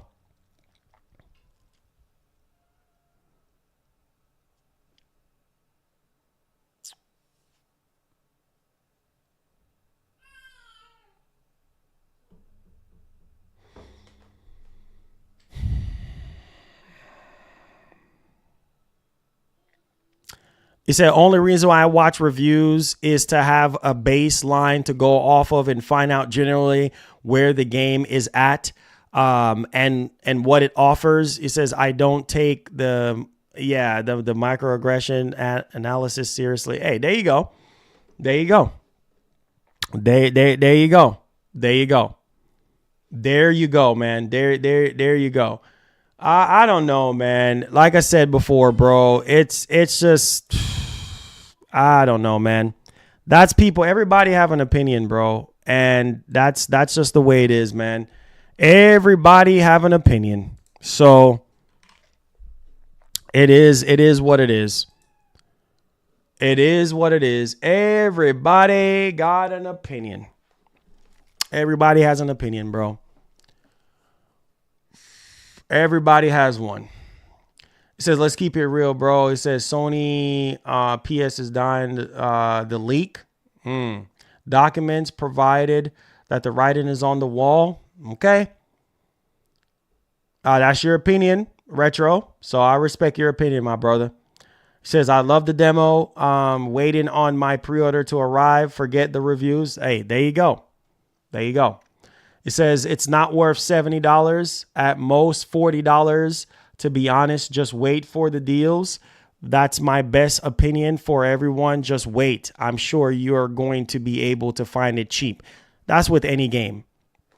That's with any game, man. If you wait a couple months, then you'll find the game cheaper. You know, you'll get the game cheaper and things of that nature if you just wait, you know. But some people don't like to wait, so you get what you get. He says, I fully enjoy plenty of games that IGN gave 6 out of 10, 7 out of 10 reviews don't matter. It don't. It's just an opinion. It don't. I always tell you guys that. If you guys don't take away anything else I've been telling you guys throughout the entirety of this channel, what have I always say? It comes down to your own mindset. You know what I'm saying? On how you view a game. Doesn't matter what I say. Doesn't matter what anybody else be saying. It comes down to you and your opinion. That your opinion matters at the end of the day, not somebody else's opinion. I think that, no. I think it was like 25 hours tops or something. 25, 30 hours, apparently. Apparently, a lot of people don't want a Vita 2. Say, hey, Marlon, haven't been on here a while. Been busy with life, works. Sending you and your family a blessed day today. Hey, Might, thank you so much, man. I appreciate that. Yes, sir. We're just going to keep trucking forward, man. Hit that like button for me, guys. Subscribe to the channel. Yes, sir. We're here. IGN gave Redfall a bad review, and people still like the game. Hey, there you go. There you go. It says, I usually don't pay full price for a single player game. Hey, there you go. There you go, man. There you go. It says, back in the 90s, there were no console wars. Man, not gaming nowadays, man, it's just not the same anymore, man. It feels like a wash. Like these games nowadays, it just feels like a wash nowadays, man. You know, people just ruin gaming now. Gaming is just not the same because everybody wants to fanboy. Everybody, you know, wants to be toxic and salty. And it's just, man. But back then, I remember, yeah, console wars and fanboying was going on back in the 90s. You know, back in the PS2, original Xbox. Yeah, that time frame, even before then, people had their preferences. It just a different time frame now. You know what I mean? Than back then. It wasn't as high as it is now in terms of the fanboy stuff. So, yeah. What's wrong with 25 hours though? I don't understand. What's wrong with 25 hours? 25 hours is a decent time for a game. I don't want a long, boring game. If a game is like at least 15, 20 hours, I'm okay with that. I don't need no game to be long and boring. Now, it could be long and great, but I don't need nothing, boring or anything like that. Thank you so much, Miggy, for the donation. Says demand better 60 FPS should be the standard. Been saying that. Miggy been saying that. Been saying that on this channel. Been saying that on this channel. Been saying that. I've been saying that on this channel until I'm tired. Been saying that. Demand better 60 FPS should be the standard. Yeah, 60 over 60 over everything and anything. He said, check out the grass of Genesis, mix of Tomb Raider and John Wick combat. He said 25 to 30 hours for an action light RPG, I think is good. Oh, of course it's good. Of course it's good. People complain too much. Of course it's good. I don't see what's wrong with 25 FPS. I mean 25 FPS. 25 hours. Oh, heck no to 25 FPS. You must be out your mind. I don't know why. I meant to say hours, not 25 FPS. Heck no. Crazy out your mind. 25 FPS. Get that garbage out of here. But yeah, 25 to 30 hours is good. That's really, really good for a single player action game. It says, yeah, you ponies are in the red. It says you ain't want nothing. Just wait on with June. Oh, man. It says, I tell people if they know so much, how about they make a game and show us how it's done? Exactly. Exactly. Says a few of the best games of the generation run at 30 frames. 25 FPS. Yeah. 25. Man, please. Can't do it. Can't do it. He said, these is just our opinions, Marlon. Please try not to get up. No, I don't know, bro. It's an opinion. That's why I've respected everybody's opinion. I said, that's your opinion. I've been accepting everybody's opinion. There's nothing to be mad about. That's your opinion.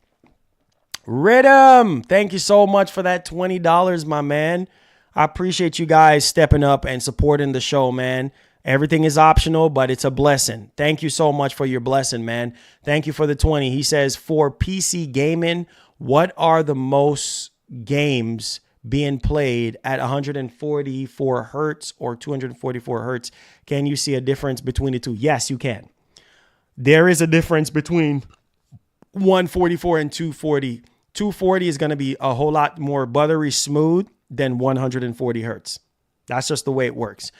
Typically, you're going to get a lot of FPS games hitting 240 or hitting close to it. A lot more single player stuff. I mean, not single player, FPS games, first person shooter games. Those type of genre of games like Apex, Fortnite, Call of Duty, those are the type of games that are probably going to hit close to 200 frames. Typically, single player games, you're not going to probably get that. You know what I mean? Depending on the game. For PC gaming, what are most games being played in? 144 hertz or 240 hertz? Yeah. Can you see a difference between the two? Yes, you can see a difference between the two. Yeah. I would definitely take 240 hertz any day of the week. I'll definitely take 240 hertz all day, every day over 144. You definitely can see the difference between the two. And FPS games, like I said, is going to achieve that. So there you go. Hellblade 2 is 7-hour game stuck at 30 FPS. Hey, man, I'm still going to be playing the game, though. It's day one on Game Pass. I ain't got to pay a dime for it. It's okay.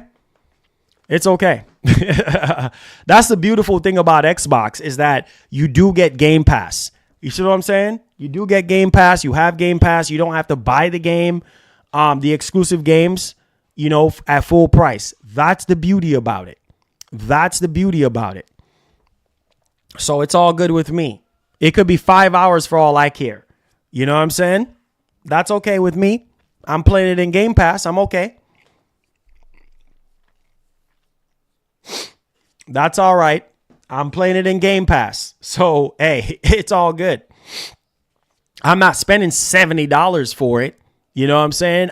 It's in Game Pass, so it's okay. Would I want the game to be longer than 7 hours? Oh, for sure. Most definitely. Oh, for sure. Hellblade 2 only real next gen game. It says that's why Game Pass. That's what Game Pass is for. Exactly. I don't care. Shoot, I ain't paying $70 for it. So, hey, it is what it is. It is. I'm okay with it. I am not paying $70 for it. So it's all gravy. It's all good. It's all good. It is all gravy. Yes, 240 hertz. It's smooth. Yes, sir. It says, yup, it's big pass for I'm gonna keep paying GT7 until the next one. Okay. Game Pass is the only reason why I haven't bought a PS5 Plus. Only about 2 PS5 games I wanted. Okay. Well, Jamal, maybe that might change. Maybe that might change once you see the PS5 showcase that Sony have. Maybe that might convince you to buy a PS5 based off of, the games that are going to be shown. So what happened with Stellar Blade? Nothing happened. It just been getting mixed reviews. Across the board, it's been getting 9s, 8s, and IGN gave it a 7. And some people are like, oh, I'm not buying the game. And, because they have various reasons on why they don't want to buy the game. If you look at the poll that we have here, 45, it's still stuck at, we have 474 votes on it. And it's still stuck at, 45 and 55. So there you go. But that's people's opinion. That's what they think. That's what they like. So that's what it is. Stellar Blade Game of the Decade.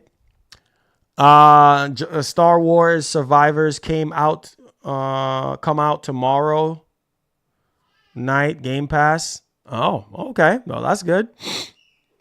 Let's see here. You said the creation was there, been back. So the toxicity. Yeah. Man, it sucks, dude. It sucks. Xbox's skin says, come on, Marlon. Let's be realistic. Most likely is not going to change. What's not going to change? More reviewers gave it a 7 and below besides IGN. But but like I said, is 7 a bad score? No, it's not. It's not. It's actually good. If you look up the review scale, it's actually good. So I don't know why people are panicking. Oh, this and oh that. Like, here we go. Here we go. You know what I'm saying? Here we go. I don't see what the big deal is, but you know what? That's people for you, man. You can't make everybody happy, and I think maybe that's what these developers do look at is like, you're not going to make every gamer happy. So we're going to do what we think we should do. You know what I mean? Period. End of story. 7 is not a bad score. I don't know why people are thinking, oh, it's such a bad score. It's not. It's actually good. But if you don't want to buy the game because, well, you feel like whatever the case may be, then that's your prerogative. Like, you don't, you have a choice to make. Everybody got a choice.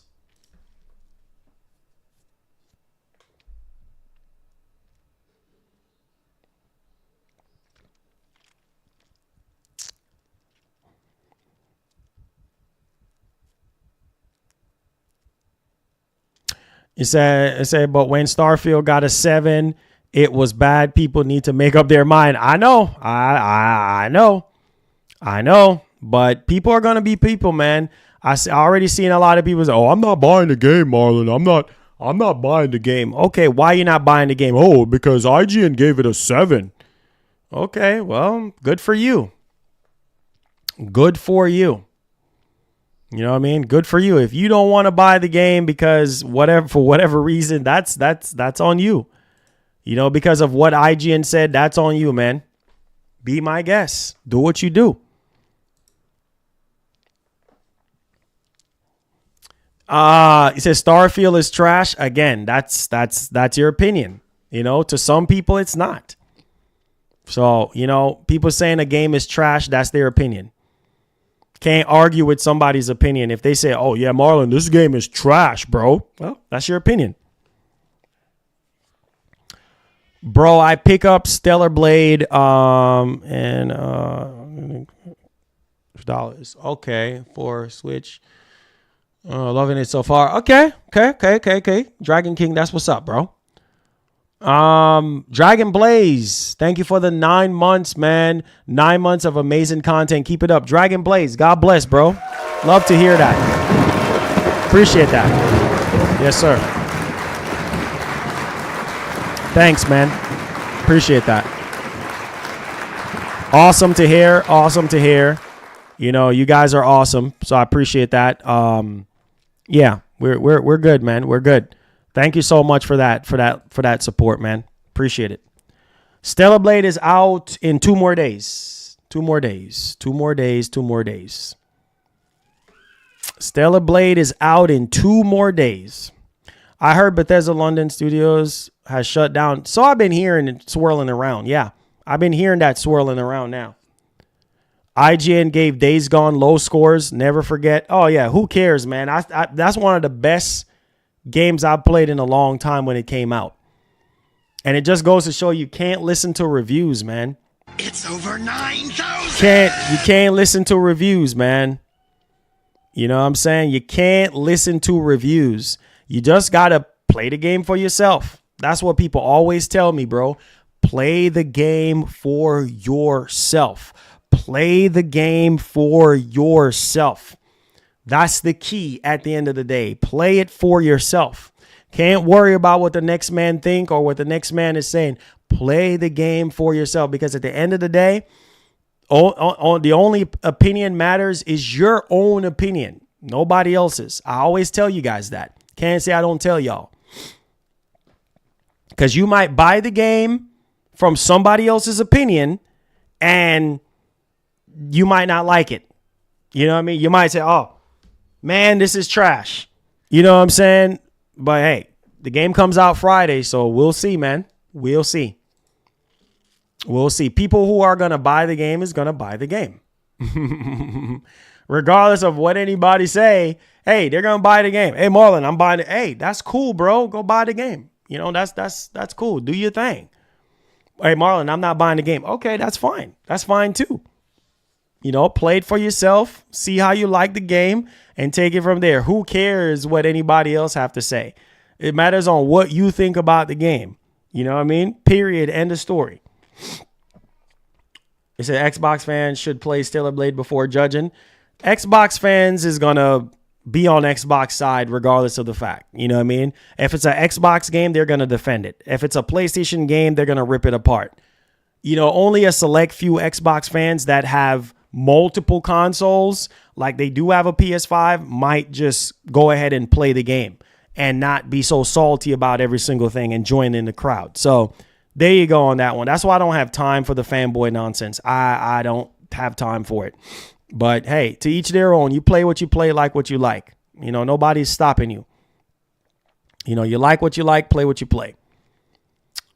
So there's that, man. You know, you know, it's just people just, oh my God, man.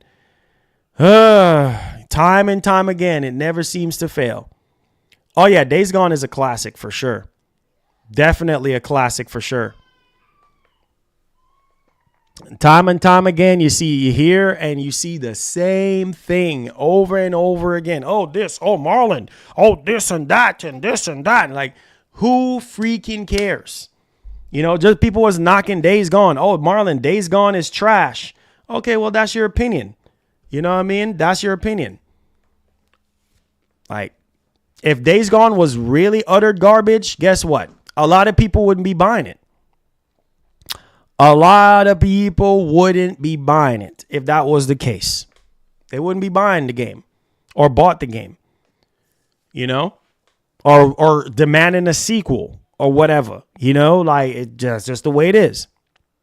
He says, I sub to your channel. Hey, DJ, what's up, man? How you doing, my brother?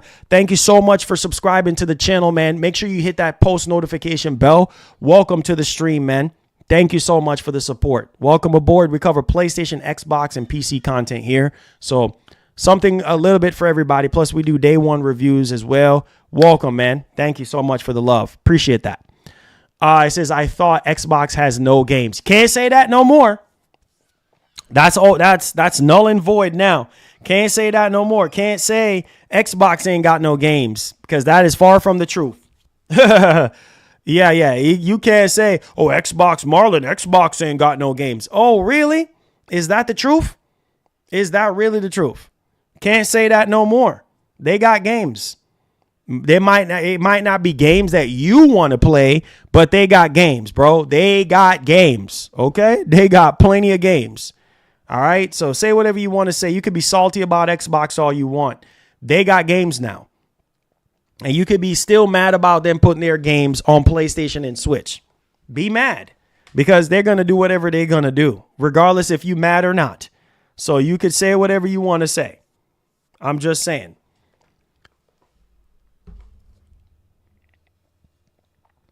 Who is saying, hold on. Retro Gamer. Oh, yeah. I already answered Retro Gamer already. Okay. Cool. Days Gone was great. Too bad there's no sequel. I know.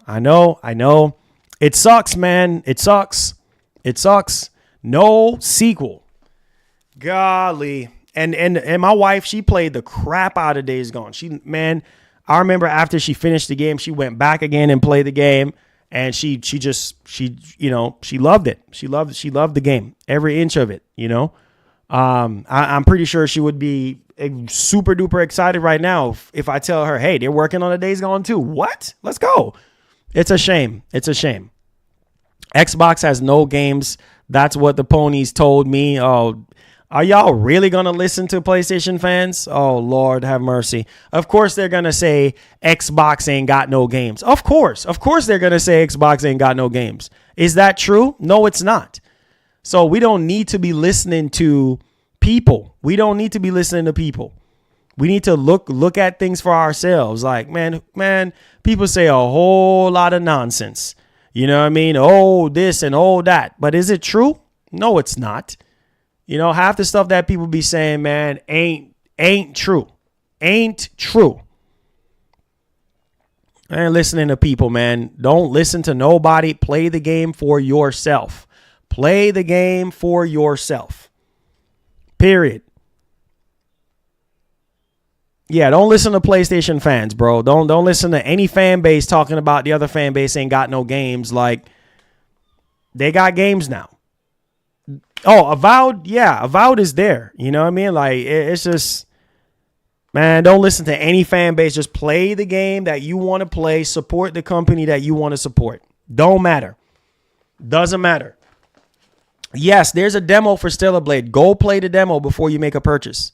That's why there's a demo. Stop listening to other people's opinion and go play the game for yourself. Who knows? You might like it. You might love it. Go play the game for yourself. It says, have Sony send you? No.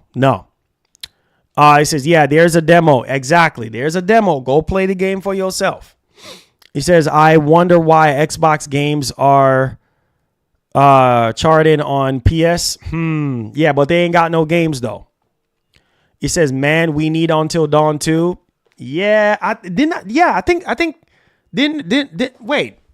I could have sworn they said Until Dawn 2, or is it the remaster or I thought there's an Until Dawn 2 in development. I could have sworn that. No, you know what? No, there's not. I could have sworn I heard something about an Until Dawn 2. Probably not. No. Sony parted ways with it. Yeah, they parted ways with it. It's the remaster I'm mixing it up with. Yeah, it's the remaster. Yeah.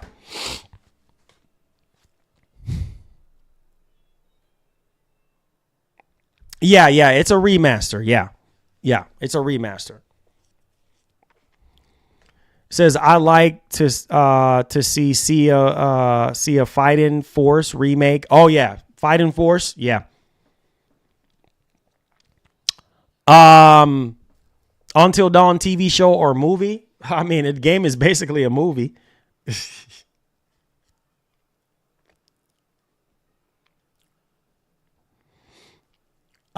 says, yeah, go play the demo. Make sure. Oh, Lord, I'm done. Fighting Force was my, hey, I hear that.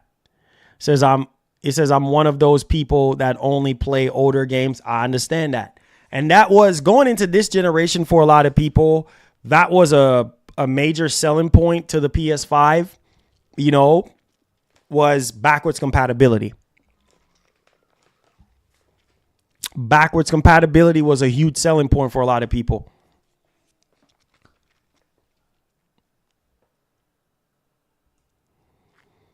He said, bro, come on, dude. Until Dawn remaster for $70. Hey, man.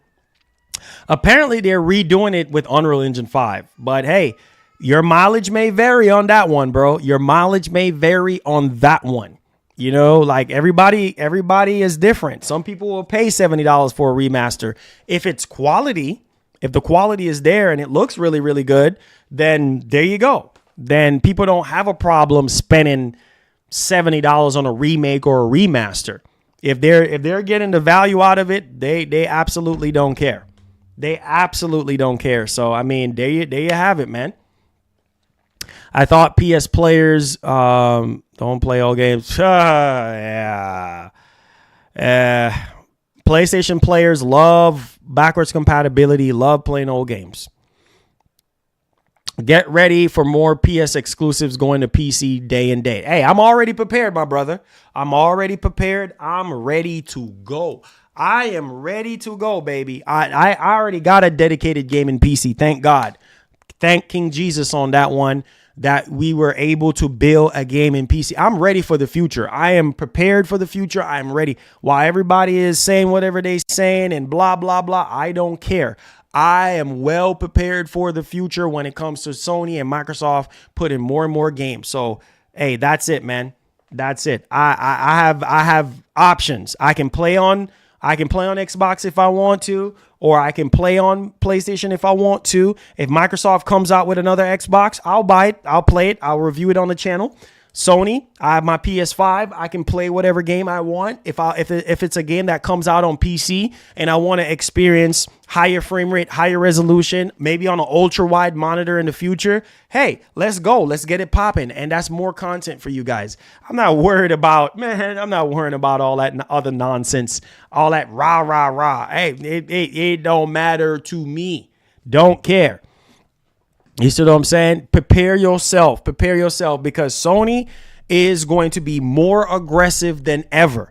They're going to be more aggressive than ever when it comes to PC. Microsoft have already been doing that since the original Xbox, Xbox One. So there you go. There you go. OG King was popping. Yo, L, my man, thank you so much for the $5 donation. I appreciate it. Thank you guys for the support, man. It definitely does help out our channel to keep it growing. Says, please put some wallpaper up or pictures or something. Deck out the office. That's your moneymaker. Pictures? What kind of pictures I'm going to put up in here? Nah, man. Honestly, I think the office is just fine. My opinion, I think the office is just fine. But hey, I'll take that. I'll take your suggestion on that.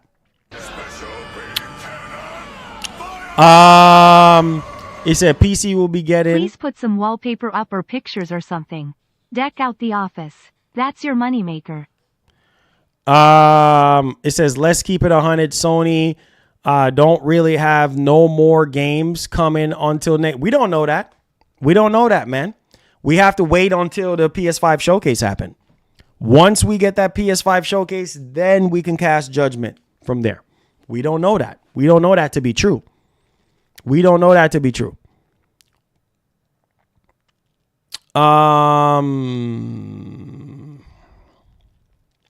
Say Until Dawn remix, $70. Hellblade 2 next gen Unreal Engine 5 games, $40.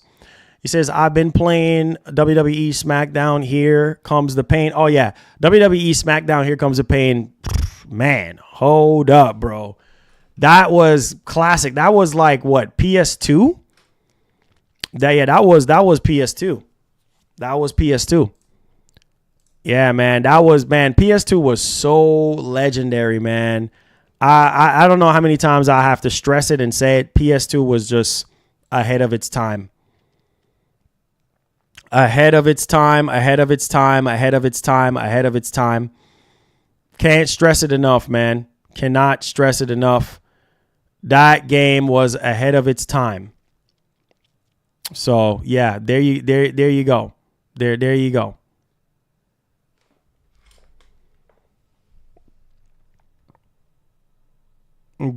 you go.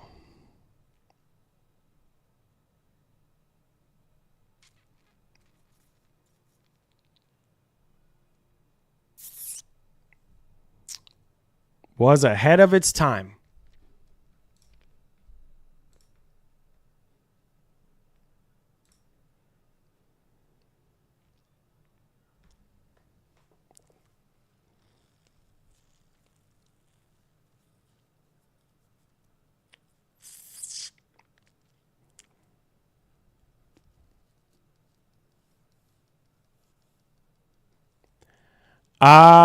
It says, I stopped playing my Xbox and play my PS2 more. Laugh out loud. Wow.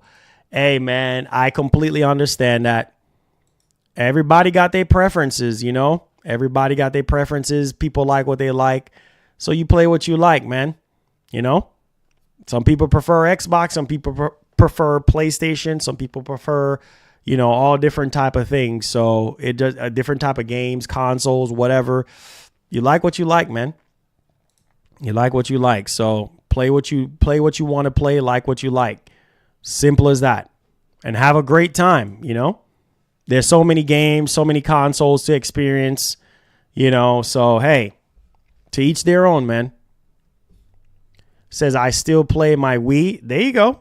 There you go. He said, Marlon, go ahead and play some fighting rage. And that's fire. Oh, says, I prefer PlayStation because of the exclusive games. There you go. Everybody have their preference. You like what you like. Sarah Bond would never slip up and let graffiti in a game. Says, I have over 700 PS2 games emulated. Oh, wow. That's crazy. That's crazy. Wow. Do you actually own those 700 games, though? Said God of War 2 was amazing. Oh, yeah. God of War 2 was just... God of War 2 was amazing, bro. God of War 2 was amazing. Like I said, I can't wait for some really strong announcements this year. This is what gaming needs right now. Some strong announcements to really set the industry, you know, set the bar for the industry. You know what I mean? We need some strong gaming events right now. You know what I mean? To see what's in the oven, what's coming. And hopefully we get to see that God of War, was it 1 and 2 remake or something along those lines? Hopefully we get to see that.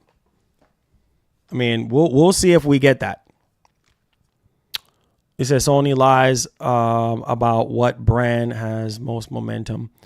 It says I've been emulating it on my Xbox Series X for years. It says I have over 800 videos on Series X emulated on channel. Oh, wow.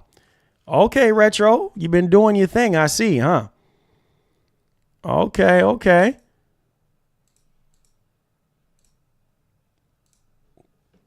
It says we need Days Gone too. Yeah, probably not going to happen, my guy.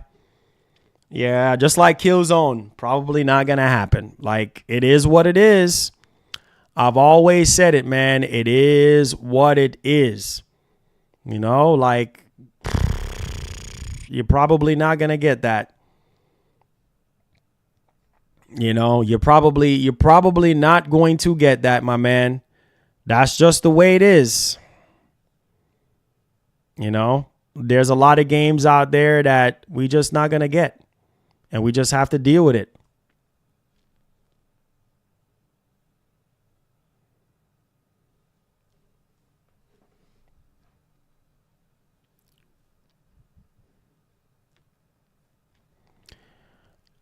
It says, I think Days Gone ended perfectly and should be left there. Hey, there you go. There you go, babes. There you go. There you go. Speaking from a hardcore Days Gone player. My wife, like she, yeah, there you go. So, and we both experienced the end of the game, and I could agree on that too. But, you know, I guess the game was so good that people want more, you know? And it's crazy because people was bashing the game in the very beginning, and, you know, and I think the same for Last of Us as well. I think Last of Us, you know, 2, for me, I guess in some instance, I would say maybe a continuation because of how it ended. I'm still on a cliffhanger with Last of Us 2, and I could say a Last of Us 3 would kind of seal the deal for me based on how the story ended. But hey, to each their own. Some people would say, nah, I'm good. You know, don't need a sequel or whatever. But hey, you said Last of Us was so amazing. Yeah, it was. Now, in terms of what happened in the story, not a big fan of, you know, what happened in the story to a certain character, but the gameplay in that game was fantastic. To this day, Last of Us 2 gameplay has set the bar, man. The bar has been set for Last of Us 2 in terms of the gameplay. The gameplay is amazing. The graphics, amazing. Characters, amazing. The production behind that game is just stellar, man. It's amazing. So there you go. Too much money to be made. Yeah, for sure. Say, hey, Marlon, did you watch the Fallout show? Nah, man. I haven't even had a chance to. I probably need to glance it. That one, and I think there's another one on Hulu. It's a samurai one. I think it reminds people of a. It reminds people of. I forgot the game, bro. It reminds people of a certain game. I forgot the game. I literally forgot the game. I don't remember. Ghost of Tsushima. Shogun. Yes, Shogun on Hulu. That people are saying is good. The Fallout show, I haven't seen it yet. I haven't seen people talking too much about how good it is yet. I just people saying, oh yeah, you need to watch it, stuff like that. But yeah, because the game was so good. Yeah, I mean, you know, for some people, man, I don't know. Gaskin, what's up, Gaskin? Says Days Gone 2, Ghost of Tsushima, Ghost 2, Factions, and Last of Us 3. Those would make me buy a PS5 Pro. Oh, I already know. There you go. Which we're getting Ghost 2. Jamal, I think once Sony shows off Ghost of Tsushima 2 and you see gameplay, I think you're going to be sold on a PS5. You're not gonna get no Days Gone 2, so just forget about that. And Last of Us 3 ain't coming out no time soon. So Ghost 2 could very well be that deciding factor for you, man. You're gonna see that at the next PS5 showcase. I'm pretty much 90% that I feel like 90% like we're gonna see it there. If we don't see it there, then maybe they just still working on it. But at this point, we need to see something. I mean, it's going on 4.5 years at this point. But yeah, I mean, let's go. Or 4 years at this point, let's go. You know, but Jamal, I think you're going to be sold on a PS5 or sold on the Pro once you see not Days Gone, Ghost of Tsushima 2. So, yeah. Cam said, buy Pro for what? No, that's what he said. I was just going off of what he's saying. He said those games would make him be sold on the Pro. Says, I purchased the collector's edition of Days Gone, never letting that go. I feel you, man. Oh, yeah, with Deacon St. John on the bike, right? Oh, man. I wish I would have copped that. Bro. Yeah, I wish I would have gotten that. But, hey, it is what it is. It's all good. Says, I heard Fallout 76 literally just the other day had 1 million players playing because of the show. Yep. Same thing Sony is doing. Sony is, doing remakes and remasters and then re-releasing those games. You know what I mean? And then once they come out with the show, people are going to want to play the game. And so it's a win-win situation in terms of money. So that's what Sony's doing. Microsoft doing the same thing. All these companies are doing the same thing. So yeah, it says it's true about Ghost 2. It says, I don't need nothing else. I'm telling you, man, bro, I see Ghost of Tsushima 2. I am going to lose it. I've finished that game twice already. And let me tell you something. I played the director's cut from start to finish. And then I played the base game. I have the collector's edition and everything. Let me tell you, man, Ghost of Tsushima is that game. It is that game, bro. It is that game. Marlon, I hope I'm wrong, but really think Ghost 2 in early development. Nah, there's no way. It's been 4 years since the release of the original Ghost. There's no way. There's no way. I would be so mad because I'm like, okay, what have you been doing for 4 years? But you never know. But at the same time, from all the stories that we've been hearing, you know, the little bit of stories from developers on LinkedIn and stuff like that, you know, hiring this and hiring that from like a couple years ago, 3 years ago at this point, I believe that game is at least 4 years in development, bro. And we should be able to see it, and it should be coming out next year. It should be coming out next year, bro, if everything is all said and done. So you say you beat the game 3 times? I'm telling you, Ghost of Tsushima is that good, man. It's probably arguably one of the best samurai games that you will ever play. You know, is it perfect? No, it's not. But the story for that game is so good. It is, and the combat, so good. You know what I mean? Ghost 2, man, I am telling you guys, Sony shows that off. Oh boy, that's gonna get a lot of points for me. They're gonna get a lot of points showing Ghost of Tsushima 2. I don't want to see no CGI nonsense. I want to see gameplay. Sony, show me gameplay. That's what I want to see. I want to see gameplay. Gameplay. Show me that running on PS5 and we are in business, and give me a release date and we are in business. That's all I need. That's all I ask. And we are in business, baby. That is it. We are in business. We're good to go. We can shake hands and we can be happy. Give me a release date. You know, hey, March 15, 2025 or October 25 or whatever the case may be. Like a Venom game. Yeah, I don't know. I'm mixed on that. We might not see that at the next PS5 showcase. We might not see that. We might not see that. PS5 and PC day one. Hey, I'm okay with that. I'm okay with that, bro. I'm okay. Oh, Wolverine. Yo, Wolverine will be insane, bro. Wolverine would be awesome. I would love, man, they show off Wolverine and show gameplay. I talked about that yesterday.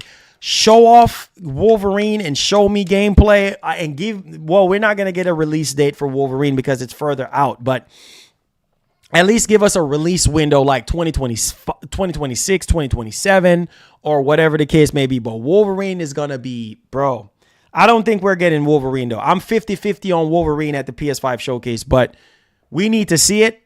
Even though it got leaked out and everything, Sony needs to show it polished and things of that nature, and then we'll see. Venom, Venom, it says Phantom Blade comes out this year though. Yeah, it does. It does. When is that indie showcase? I forgot when I reported on it, but I completely forgot on when it was going to be. Most people are not really interested in indie showcases. I don't know why. More people are typically talking about the bigger events, which sucks, but that's just the reality. Oh, on the 29th. Okay, got you. Ghost drop next year. I'm going straight to Best Buy. Hey, bro, I'm telling you, bro, Ghost of Tsushima, man, bro, I see that game pop up. I'm going to lose my mind.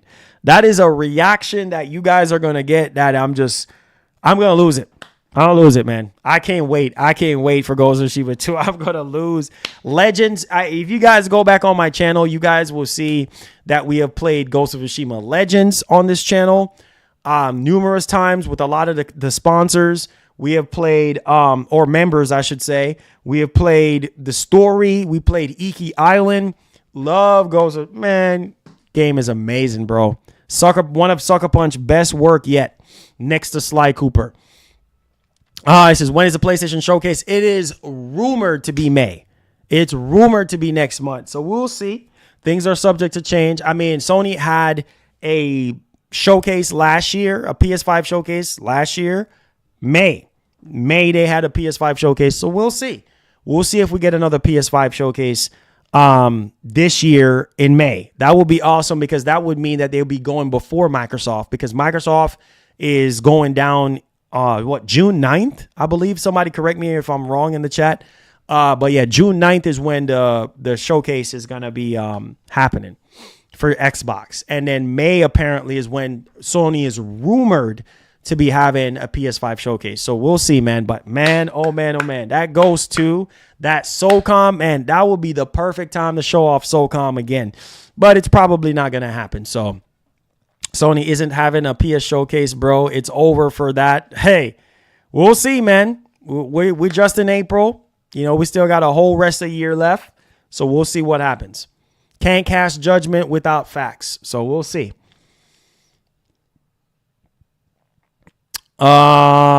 It says they might add the Spider-Man multiplayer in the Venom game. We'll see. It's a real shame that got canceled, but we'll see. We'll definitely see what's popping on that one. It says, you're desperate for multiplayer games when you're hoping for Spider-Man has multiplayer.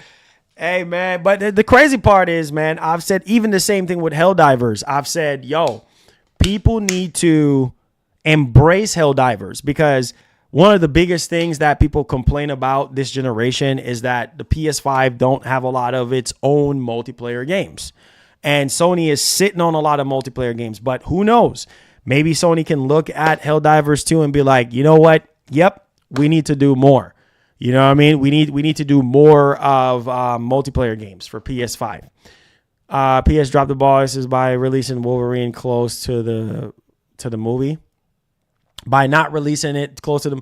Yeah, it just need more development time, man. That's just what it is. I'd rather a game is still in development and still have time for perfection versus being rushed out to be alongside with the movie. Even though it would sell very well, releasing alongside a movie, but still, like, I still want to I still want to be realistic with you guys. You know what I mean? I still want to be realistic with you guys. And I also want to be that type of person to say, hey, you know what? This is what it is, man. This is what we're looking down the barrel of. And this is what we can accept.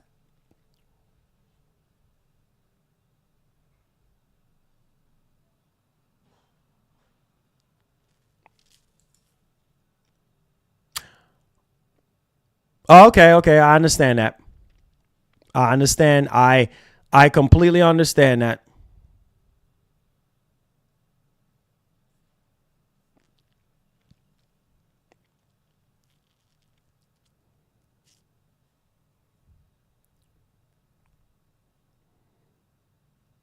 Let them cook on Wolverine. Exactly. Let them cook on Wolverine.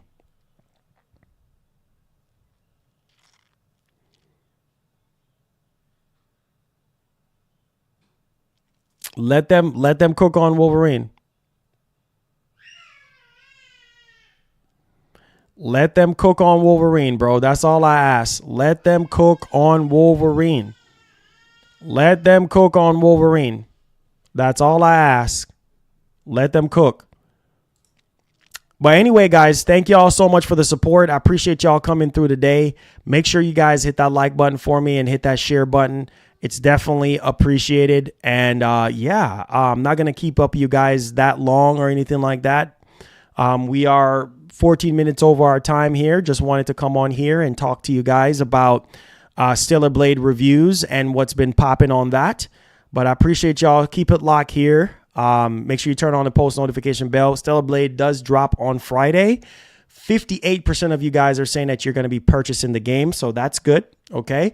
And 43%, it actually went down 2% that are not buying the game. So thank you guys for being here today. Thank you all for your time. I know time is precious. And God bless you guys and keep you guys. Drive safe if you're on your way from work or heading to work or getting off lunch and going back to work, hug somebody, tell them you love them.